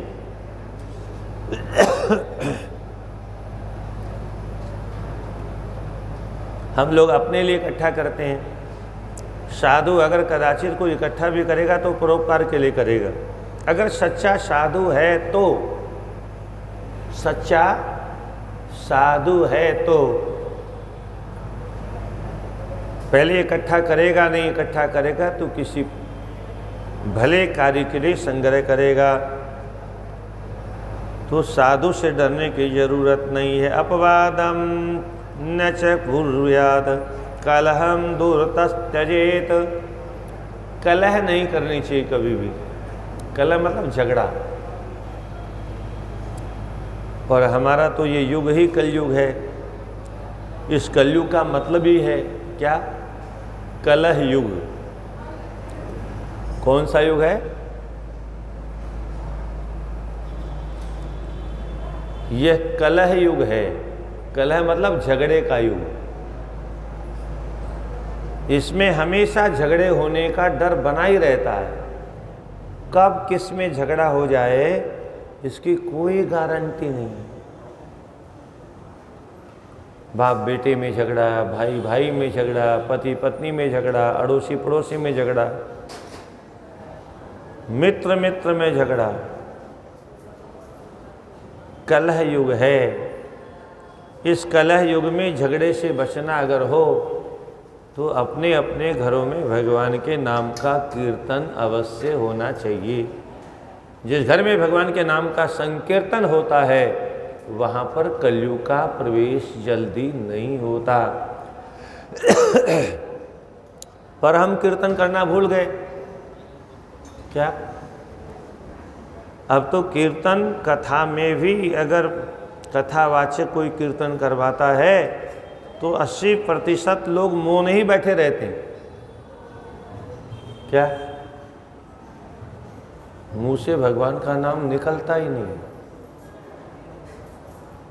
क्यों? क्योंकि जो कीर्तन कराने वाला है वो भी केवल दिखाने के लिए कीर्तन करवा रहा है। अगर वो अंतःकरण से कीर्तन करवाता होता, अगर उसके भीतर श्रद्धा होती, भाव होता, भक्ति होती, प्रेम होता, विश्वास होता, तो मजा के श्रोता के मुख से कीर्तन नहीं निकलता। चैतन्य महाप्रभु को देखिए आप। चैतन्य महाप्रभु ने जब कीर्तन करना प्रारंभ किया तो मनुष्यों की बात तो छोड़ दीजिए,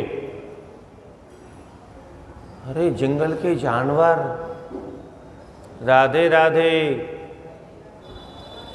हिंसक जानवर, शेर, बाघ, भालू, हाथी और अजगर और भयंकर विषधर सर्प, ये सब कीर्तन मंडली में शामिल हो गए।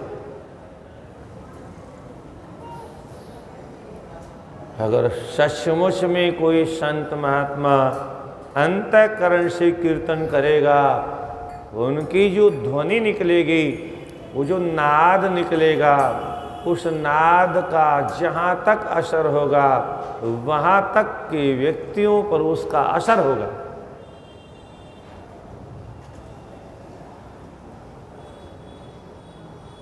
सच्चा साधु अगर किसी को छू दे तो करंट लग जाए, उसमें अगर करंट होगा तो लगेगा। अगर किसी को अपनी दृष्टि से देख दे तो करंट लग जाए, और अगर अपनी वाणी से कुछ कह दे तो झंडा आ जाए सर, तब पता चले कि हाँ कुछ हो रहा है। कुछ नहीं हो रहा है कि कलह युग है। गुरुणाम सन्निधो क्वापि नोचे ब्रूया नवे हसेत। गुरुजनों के सामने उच्च स्वर में नहीं बोलना चाहिए। अपने बड़ों के सामने ऊंची आवाज में बोलना निषेध है। और जब तक थोड़े थोड़े ये कानों से लोग सुनते रहे तब तक ये परंपरा चलती रही। अब कानों से भी सुनना जब से बंद हो गया, तब से ताल ठोक ठोक करके साथ युद्ध करने लग गए। जो भाषण मंच पर देना चाहिए वो भाषण घर में देर शुरू हो गया। गुरुणाम सन्निधो क्वापि नोचिर ब्रूयान हसे न वही हसेत। न तो ऊंचे स्वर में कभी बोलना चाहिए, न कभी हंसना चाहिए। अभी है वर्तमान में, फिर इसलिए बार बार कहता हूँ, मैं किसी को ये नहीं कह रहा हूँ कि आपको ऐसा करना चाहिए। मैं तो ये इसलिए सुना रहा हूँ कि आप सुने और दूसरों को भी सुनाएं कि कभी ऐसे ऐसे नियम थे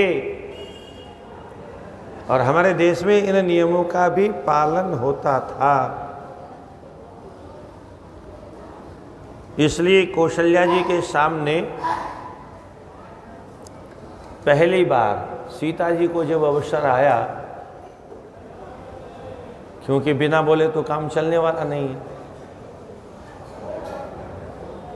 पतिदेव तो कहते हैं तुमको घर रहना है, और अगर मैं चुप रह गई तो फिर तो घर रहना ही पड़ेगा, कोई उपाय नहीं।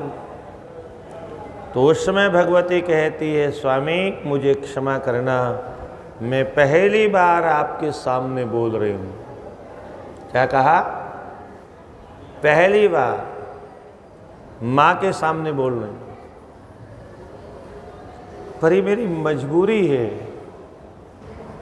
क्योंकि अगर अब भी मैंने मौन धारण कर लिया तो मेरा धर्म नष्ट हो जाएगा, और मेरा धर्म अगर नष्ट हो जाएगा तो मेरे न जाने कितने जन्म बेकार चले जाएंगे, कितने जन्मों तक फिर मुझे तपस्या करनी पड़ेगी, तब दोबारा मुझे मनुष्य का जन्म मिलेगा। इसलिए मेरा धर्म नष्ट न हो जाए, इसलिए मुझे मजबूरी में बोलना पड़ेगा। मेरा धर्म है मेरे पति के साथ छाया की तरह से चलना। पति जंगल में रहे, कांटों में चले और मैं डल्लभ के पलंग पर विश्राम करूं, ये मेरा धर्म नहीं।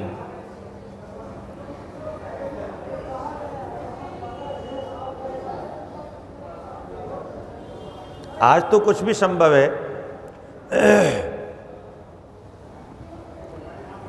गुरुनाम सन्निधो क्वापि लोचे बुरियान्न वे हसेत। बड़ों के सामने बोलना तो बहुत दूर की बात, हंसना भी निषेध था। बाह्यादायांतमालोक्य त्वरितान् जलाशनेः ताम्बूले वसनेश्चापि पादसंवाहनादिभिः। अगर किसी का पति बाहर से आए तो क्या करना चाहिए? बोले दौड़ करके पति को सबसे पहले आसन पर बैठाए, फिर जल आदि प्रदान करे, फिर भोजन इत्यादि की व्यवस्था करे और फिर तांबूल निवेदन करे और फिर चरणों में बैठ कर के चरण दबाने लग जाए। अब आजकल की क्या कहेंगी? बोले महाराज गला दबाने को तो हम दबा दें, और ये पैर हमसे तो झुका ही नहीं जाता, खड़े खड़े काम जो कर लेंगे।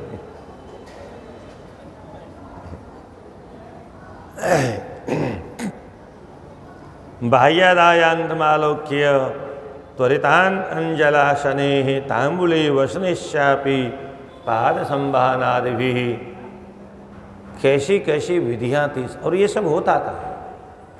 माताओं को जूता उतारते हुए तो हमने भी देखा है, क्या पहनाते भी देखा है। आज भी कभी कभी होता है, जल्दी में होता है तो इतनी सेवा कोई कोई कर देती है माताएं।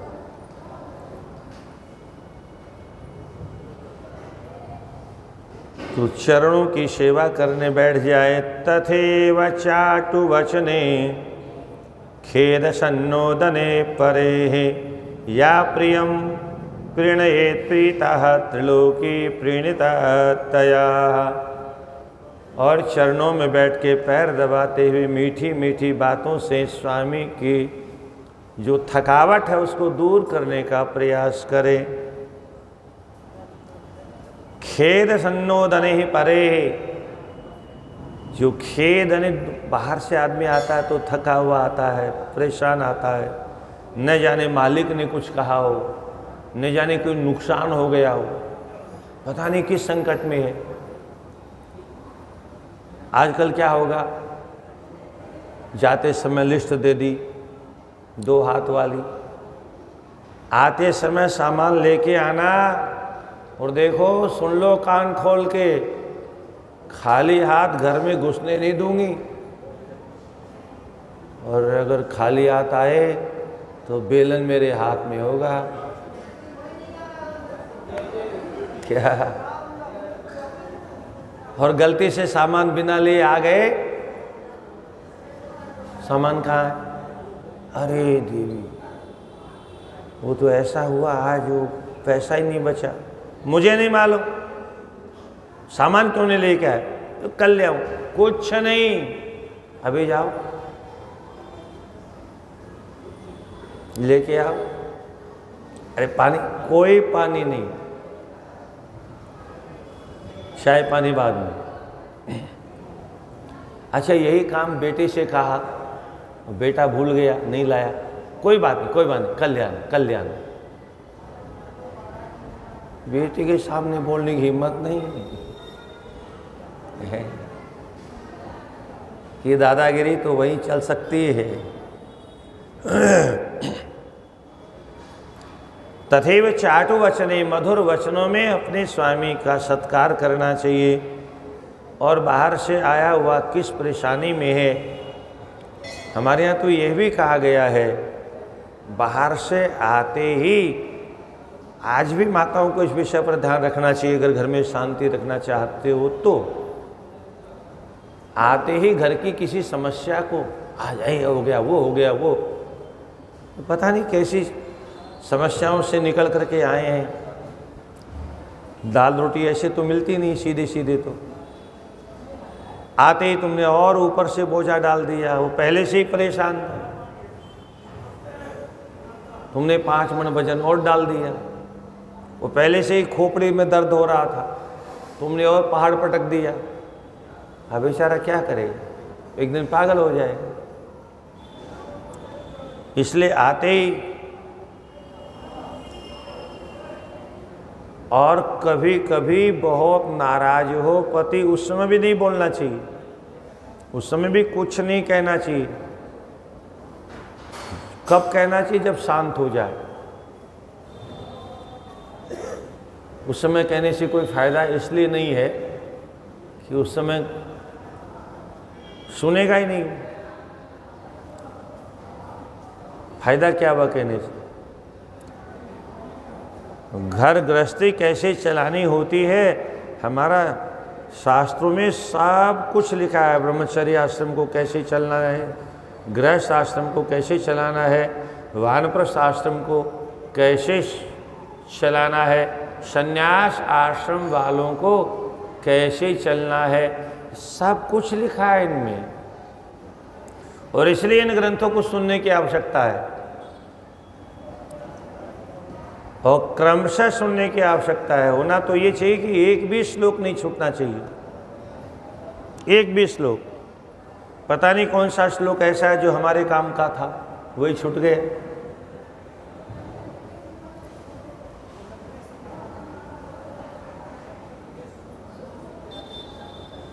स्वामी अखंडानंद जी महाराज जब कथा करते थे तो 15 दिन की करते थे, 15 दिन से कम की कथा नहीं करते। और 15 दिन में भी कुछ होता नहीं था, पर फिर भी 15 दिन सुबह शाम दोनों समय में कुछ तो होता था। आज तो कुल 15 घंटे कथा नहीं होती। और जब सुखदेव जी कथा करने बैठे थे तो 7 दिन 7 रात लगातार कथा कहने बैठे तो कथा बंद नहीं हुई। और उसमें भी विशेषता क्या थी? श्रोता वक्ता ज्ञान निधि, दोनों ज्ञान के भंडार, इशारे में समझने वाले। हमको तो समझाने से भी समझ में नहीं आती बात। यहीं एक मैया आई हुई है, एक दिन यहाँ पाठ कर रही थी, मैंने टोक दिया तो नाराज हो गई। आज मैंने पूछ लिया है सुबह, मैया कथा मुझे कथा समझ में नहीं आती, ये सब फालतू बकवास है। मैंने कहा धन्य हो, आनंद आ गया सुन करके।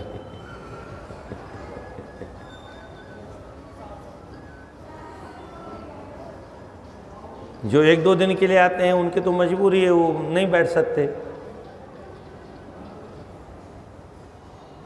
सारा जीवन निकल गया, पर सत्संग की महिमा का ज्ञान आज तक नहीं हुआ। कैसा दुर्भाग्य है हमारा। क्या होगा हमारे जीवन का, क्या होगा इस शरीर का?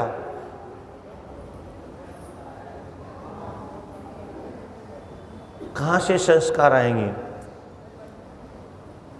तुया प्रियम प्रणेत प्रीता त्रिलोकीम प्रणीता तया।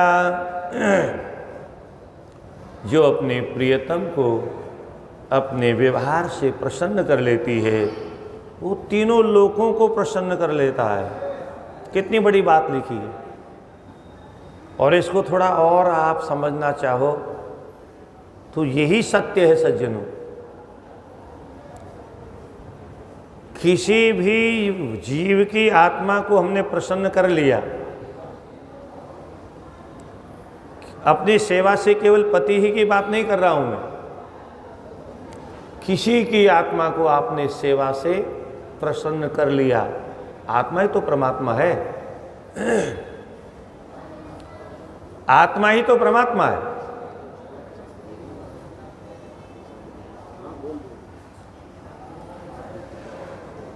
आत्मा ही परमात्मा है।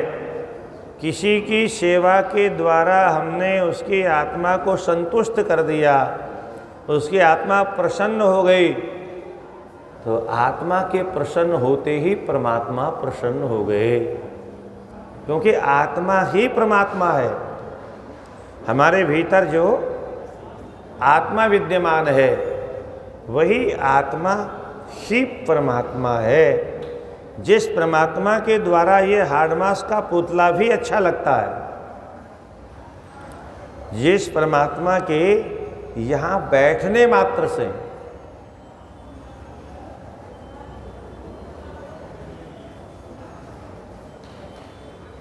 यस्य क्षण वियोगेन लोको यः प्रिय दर्शनः। सुखदेव जी महाराज कहते हैं, जिसके द्वारा इस शरीर का एक क्षण में सांस छोड़ दिया जाएगा, उसी क्षण ये देखने लायक नहीं रहेगा। उसी क्षण, नहीं समझे? परमात्मा जिस क्षण हमारा साथ छोड़ देगा, उसी क्षण लोग ऐसे पर्दा डाल देते हैं, मुंह ढक देते हैं।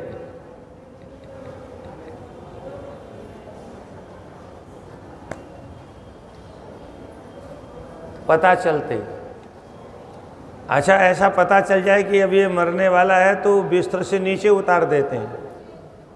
क्यों? बोले खटिया खराब हो जाएगी।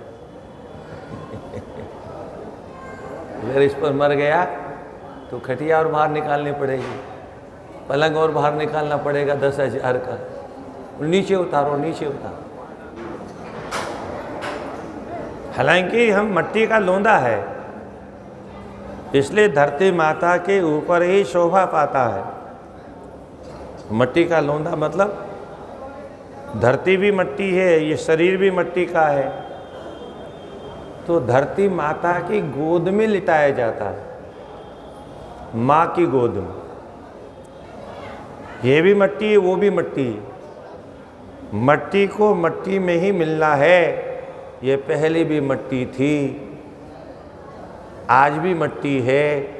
केवल वह जब तक बैठा था तब तक इसमें हमारे रिश्तेदार दिखाई देते थे, हमारे संबंधी दिखाई देते थे, हमारे माता पिता भाई बंधु दिखाई देते थे। इसको बहुत गंभीरता से अगर आप समझें तो ईमानदारी की बात यह है, न तो संसार में कोई माता है, न संसार में कोई पिता है, न कोई बेटा है, न कोई बेटी है, न कोई पति है, न कोई पत्नी है, न कोई मित्र है, न कोई शत्रु है। ये सारे संबंध परमात्मा के साथ हैं। ये सारे संबंध परमात्मा के साथ हैं। बहुत गंभीरता से सुनिए और समझिए इस बात को। इस दुनिया में कोई इस मट्टी के लोंदे से प्रेम नहीं करता। इस भ्रम में मत रहना कि कोई हमसे प्रेम करता है।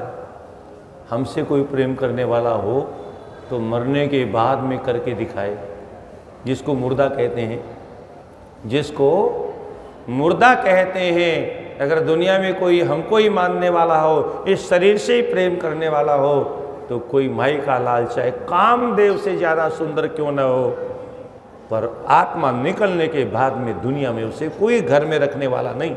अगर किसी ने रखा हो तो आप बताइए। उर्वशी से भी ज़्यादा कोई सुंदरी हो तो उसको भी घर में जगह कोई देने वाला नहीं है। ये सौंदर्य किसका है? इस हाड़ मांस के पुतले का नहीं है सज्जनों। ये सारा सौंदर्य और सारे संबंध उस परमात्मा के हैं जो इसके भीतर बैठा है। इसलिए और ध्यान से सुनिए, पिता के भीतर भी परमात्मा है, पुत्र के भीतर भी परमात्मा है। अब कौन किससे प्रेम कर रहा है उसको समझिएगा। पिता के भीतर रहने वाला परमात्मा पुत्र के भीतर रहने वाले परमात्मा से प्रेम करता है। पति के शरीर के भीतर भी परमात्मा है, पत्नी के शरीर के भीतर भी परमात्मा है, और पति के भीतर में रहने वाला परमात्मा पत्नी के भीतर रहने वाले परमात्मा से प्रेम करता है। अब एक का परमात्मा निकल गया। राधे राधे। अब किससे प्रेम करें? जिससे हम प्रेम, वो तो हमारा अपना रूप था, वो तो हम ही थे, हम ही हमसे प्रेम करते थे। अब हमने उसका साथ छोड़ दिया, अब उसकी ओर देखने का मन नहीं करता, उसको छूने का मन नहीं करता। दुनिया में हमारे इन शास्त्रों का अध्ययन अध्यापन बंद हो जाने से इतनी बीमारियां पैदा हो गई सज्जनों, हम केवल शरीर को ही सब कुछ मानने लग गए और इसी शरीर को सब कुछ मान करके भोग भोग, कमाओ खाओ, कमाओ खाओ, कमाओ और भोग भोगो, और बोले कुछ नहीं बचा है। अधिक से अधिक कमाओ, अधिक से अधिक भोग भोगो और शरीर फूल करके कुप्पा हो जाए, दरवाज़ा भले तुड़वाना पड़े, कोई चिंता की बात नहीं, दरवाज़ा तुड़वा लेंगे, पर भोग तो भोगो, एक दिन मर जाओगे, कौन कहेगा भोग भोगो। हाँ, कभी कभी लोग कहते हैं, बोले ऊपर गए और उसने पूछ लिया पिया कि नहीं पिया, बोले नहीं पिया। अरे बोले तुमने जीवन बर्बाद कर दिया, तुमको भेजा किस लिए था? तुमने ये नहीं खाया, अरे धिक्कार है। मतलब कैसी कैसी कलाएं बोलने की लोगों ने सीख ली। अब ये सिनेमा के डायलॉग है जो वहाँ से कान में सुन लिया, वो चल जाते हैं। सज्जनों, शास्त्रों को बहुत गंभीरता से सुनना चाहिए। जो एक पति की आत्मा को प्रसन्न कर लिया, सेवा से उसने त्रिलोकी को प्रसन्न कर लिया, इसका यही तात्पर्य है। केवल पति को ही नहीं, कोई भी व्यक्ति किसी गरीब को, किसी दीन दुखी को, किसी बीमार व्यक्ति को सेवा करते करते अगर हमने गाय भैंस भेड़ बकरी कुत्ते की भी सेवा करके अगर उसको हमने स्वस्थ कर दिया और उसकी आत्मा अगर प्रसन्न हो गई, तो आत्मा के प्रसन्न होते ही परमात्मा का आशीर्वाद वहीं से मिल जाएगा, कुत्ती की भीतर से। और अगर हमने किसी की आत्मा को सता दिया, तो आत्मा ही तो परमात्मा है और परमात्मा की दुर्शीष हमें उपलब्ध हो जाएगी। ये हाड़मास का पुतला क्या दुर्शीष देगा, ये क्या साप देगा? साप भी वही परमात्मा देता है। इसलिए अपने पति को प्रसन्न करने वाली नारी त्रिलोकी को प्रसन्न कर लेती है। आगे का श्लोक लगभग सभी पुराणों में है। मितम ददाति पिता, मितम, अब ये यहाँ जनक शब्द लिखा, अर्थ एक ही है। मितम ददाति जनको, मितम भ्राता, मितम सुतः, अमितस्य हि प्रदातारम भरतारम पूजये सदा। यही सीता जी वाल्मीकि रामायण में कहती, मितम ददाति, पिता, पिता अगर देता है तो थोड़ा देता है, भाई बंधु अगर कुछ देते हैं तो थोड़ा थोड़ा देते हैं। पर सबसे ज़्यादा नारी के शरीर पर उपकार किसका है? बोले पति का है। पति अपना सर्वस्व पत्नी को अर्पण करता है, इसलिए अमितस्य प्रदातारम भरतारम कानुसेवयेत। अमित देने वाले पति की सेवा कौन नहीं करना चाहे। मैं आज के सिनेमा वालों की बात नहीं कर रहा हूँ, जो पाश्चात्य सभ्यता के चाकचक्य में इतनी अंधी हो गई हैं कि उन्हें पता ही नहीं कि पति और पत्नी होता क्या है। उनके लिए तो केवल खेल है संसार, पर उनको ये पता नहीं कि ऊपर जाने के बाद में भी कोई व्यवस्था है। तो मितम ददाति जनको, मितम भ्राता, मितम सुतः। पुत्र भी कुछ मात्र थोड़ा बहुत देता है। केवल एक पति है जो अपने ही रूप में, शास्त्र क्या कहता है? राधे राधे, बोले वृंदावन बिहारी लाल की, बोले भोले भंडारी की, बोले अवधर दानी की। शास्त्र क्या कहता है सज्जनों? पति और पत्नी का जो संबंध है, तो आपको ठीक से नहीं शास्त्रों को सुनने का अवसर मिलता। एक पति अपनी धर्म पत्नी के माध्यम से अपने को ही दोबारा पुत्र रूप में प्रकट करता है। और एक माँ अपने ही शरीर के द्वारा अपने पति के सहयोग से स्वयं ही अपनी कोख से पुत्री के रूप में जन्म लेती। और इसलिए वेद भगवान कहते हैं आत्मा वे जायते पुत्र इति वेदानुशासनम। पुत्र के रूप में वह पिता ही होता है, पिता से अतिरिक्त पुत्र में कुछ नहीं है। पिता ही ने इस रूप में अवतार लिया, माँ ने ही कन्या के रूप में अवतार लिया। इसलिए पुत्र को पिता के रूप में माना जाता है। इसलिए द्रौपदी कहती है अर्जुन से जब अश्वत्थामा को पकड़ के लेके आए, आपने किसको पकड़ रखा है? अरे सह रहस्य धनुर्वेद, ये आपके गुरु का पुत्र होने के नाते गुरुवत पूज्य है। जैसे गुरु द्रोणाचार्य आपके पूजनीय है, ऐसे ही ये गुरु का पुत्र है और गुरु के समान पूजनीय है। और ये बात कौन कह रहा है? राधे राधे। कौन कह रहा है? वो माँ कह रही है जिसके 5 बेटे इस दुष्ट ने मार दी। कैसी भारतीय संस्कृति थी? 5 बेटे, 5 पति से एक पुत्र हुआ था और उन 5 बेटों को रात में सोते समय मार दिया। और वह माँ कहती है जिसको मुच्यतामेशः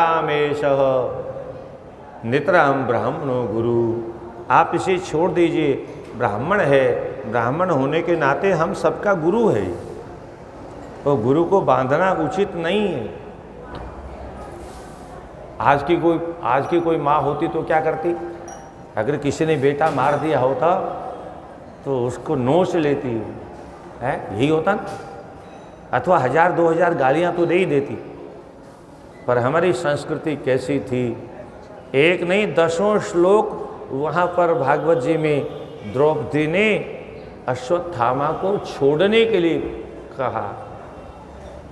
10 प्रकार से जब तक छोड़ नहीं दिया तब तक पीछा करती रही। 5 तेजस्वी पतियों को मारने के बाद में भी मातृशक्ति का क्या महत्व है सज्जनों। आजकल तो लोग कहते हैं उसके 2.5 हाथ के कीड़े पड़े। और आजकल एक महात्मा तो कह रहे थे, बोले आजकल कहते हैं प्लास्टिक के कीड़े पड़े, प्लास्टिक के, क्योंकि सड़ेंगे नहीं, गलेंगे नहीं। सामान्य कीड़े तो सड़ जाएंगे, गल जाएंगे, इसलिए प्लास्टिक के कीड़े पड़ने चाहिए। छोटी छोटी बातों में लोग प्लास्टिक के कीड़े डालते हैं, तुम्हारा वंश नष्ट हो जाए, ये हो जाए, वो। और ये तो तब कहते हैं जब हमारे पास में शाप देने की शक्ति रही नहीं। अगर रहते तो हम दुनिया में किसी को जिंदा छोड़ते ही नहीं, सब पर कब्जा कर लेते।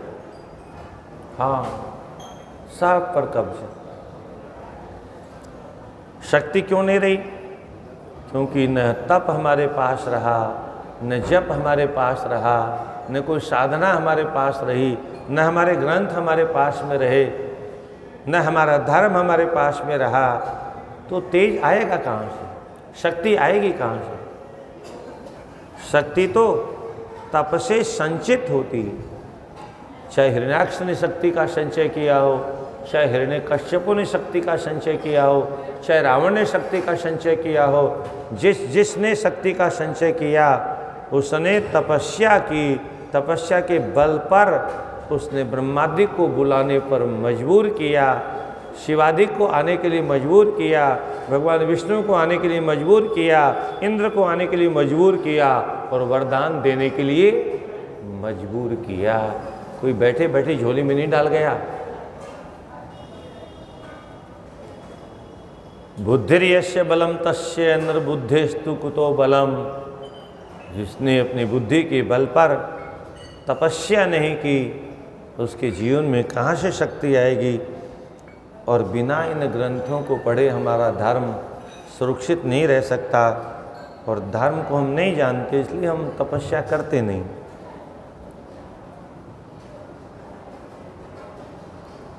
तो अमितस्य प्रदातारम पतिमेकं समर्चयेद, अमितस्य ही प्रदातारम भर्तारम पूजित सदा।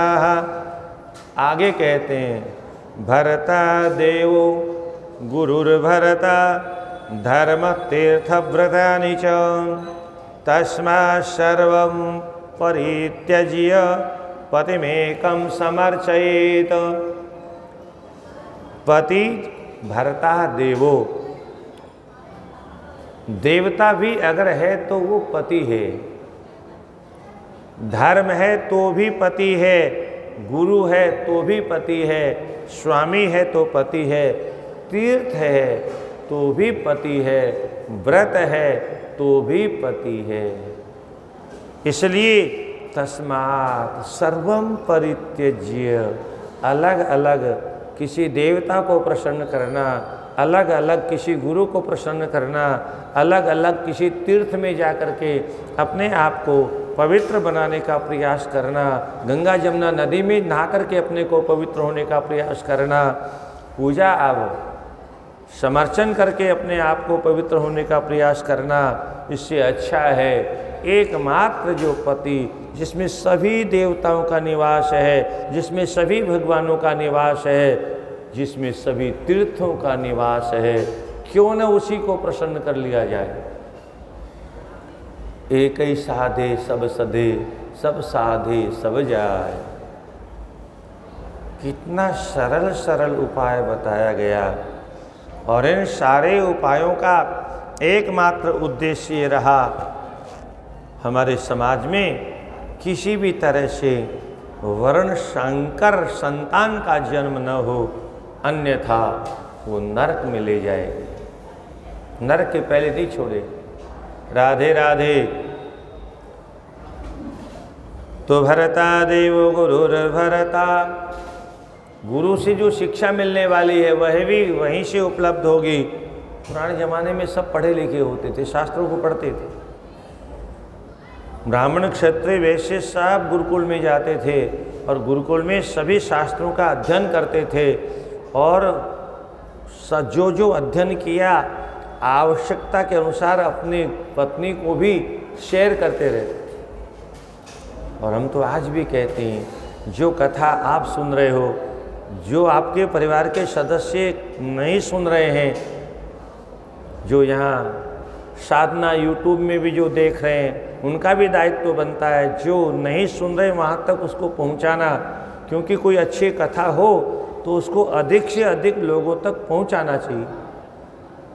शास्त्रों में क्या लिखा है हम नहीं जानते, क्योंकि हमारे पास फुर्सत नहीं है, और शास्त्रों की कोई चर्चा हो रही हो तो उसको लोगों तक पहुँचाना, इससे हमको भी पुण्य की उपलब्धि होती है। तो तस्मात् सर्वं परित्यज्य, अलग अलग किसी तीर्थ व्रत करने से फायदा होगा, बहुत समय आएगा तब होगा, पर एकमात्र अगर पति रूपी परमेश्वर की अर्चना कर ली तो सारा फल मिल जाएगा। उलूके जायते क्रूरा या भर्तारं परित्यज्य रहसशरति दुर्मति। उलूके जायते क्रूरा वृक्षकोटरसायिनी। अब ये सब आज के युग में सुनाना भी बहुत कठिन काम है, क्योंकि आजकल तो ये सब बकवास मानते हैं, बस खाली जीवन का मजा लो और कुछ नहीं। अब उनको पता ये नहीं कि जो मज़ा लेगा वही सज़ा भी तो पाएगा, जो मज़ा भोगेगा उसी को सज़ा भोगने को मिलेगी। चोरी करने वाला चोर चोरी करके चोरी के धन से मज़ा मारता है, तो एक दिन सज़ा कौन भोगता है? वही चोर, क्योंकि एक न एक दिन तो पकड़ में आएगा। डाकू डाका डालता है, डाका डाल करके धन लाता है, धन से मज़ा मारता है, और मज़ा की सज़ा एक दिन किसको मिलती? उसी को मिलती, साथ साथ में उसकी सहायता करने वाले को भी मिलती। हाँ, उसकी जो सहायता करने वाले हैं, अनुमोदन करने वाले हैं, उनको भी उसका लाभ मिलता है थोड़ा थोड़ा। तुया भर्तारं परित्यज्य रहस्यरति दुर्मति उलूके जायते क्रूरा वृक्षकोटरसायिनी। जो अपने पति की आंखों में धूल झोंक करके पर पुरुष के साथ में संयोग करती है, वह अगले जन्म में उल्लू की बनती है, उल्लू की पत्नी बनती है और सूखे सूखे वृक्ष के कोटर में रहने का उससे सौभाग्य मिलता है। वही उसका सबसे बड़ा महल होता है। महलों में रहने का अवसर उसे उपलब्ध नहीं होता। इसलिए अपने पति के अलावा किसी और पुरुष की ओर नज़र उठा के भी बुरी दृष्टि से नहीं देखना चाहिए। सनातन धर्म क्या है? एक लाइन में राधे राधे, ज़्यादा व्याख्या नहीं, एक लाइन में सनातन धर्म के बारे में आपको बताऊं कि एक लाइन में सनातन धर्म की परिभाषा क्या हो सकती है। इतनी सरल परिभाषा आपको कहीं नहीं मिलेगी दुनिया में। सनातन धर्म कहता है पराई वस्तु वो कुछ भी हो, XYZ, उसकी ओर बुरी नज़र से मत देखो। हो गया सनातन धर्म। क्या? पराई वस्तु कुछ भी हो, कैसी भी हो, उर्वशी हो चाहे उर्वशी की नानी हो, सोने की लंका हो चाहे स्वर्ग हो, उसकी और बुरी नज़र उठा के नहीं देखना हमारा सनातन धर्म। ये सारे ग्रंथ हमको मात्र यही सिखाते हैं। और पाश्चात्य संस्कृति क्या है? ठीक इससे उल्टी। बस इसे उलट दीजिए। जो भी होना चाहिए पराया होना चाहिए। जो भी हो, घर भी पराया, ज़मीन भी पराई, मकान भी पराया, दुकान भी पराई, कारखाने भी पराया। जो पराया मिले उसी पर कब्जा कर लो, मौका मिले कब्जा कर लो। यही पाश्चात्य संस्कृति है। और इस संस्कृति को विदेशी छोड़ गए यहाँ पर। इसके पहले ये संस्कृति हमारे देश में नहीं थी। पराई वस्तु की ओर हमारे देश का व्यक्ति अगर आंख उठा के देखता था तो लंका में डंका बजा दिया जाता। और ये तो नाटक किया था उन लोगों ने। हाँ, ये कोई रावण मावण नहीं था। नाटक करने के लिए आए थे यहाँ पर। जय विजय भगवान ने नियुक्त किया था। किस लिए? बोले दुनिया वालों को शिक्षा देनी है।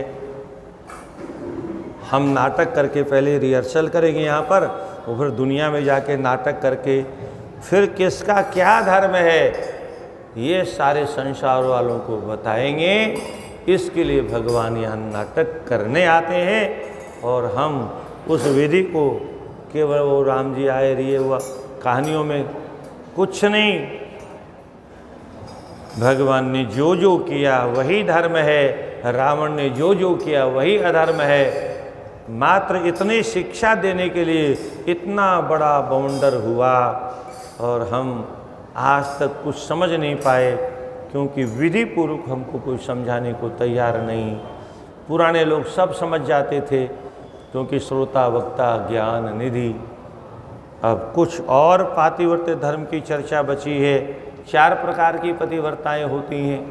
कौन कौन सी होती हैं, उनका क्या क्या लक्षण होता है, इन सब लक्षणों को हम और इन्हीं का संकेत सीता जी के सामने अनुसुईया जी भी करती हैं।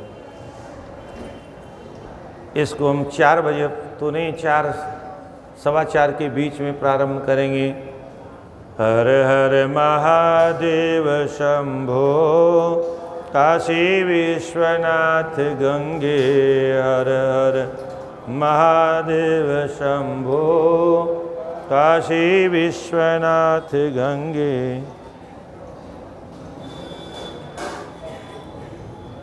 नारायण नारायण।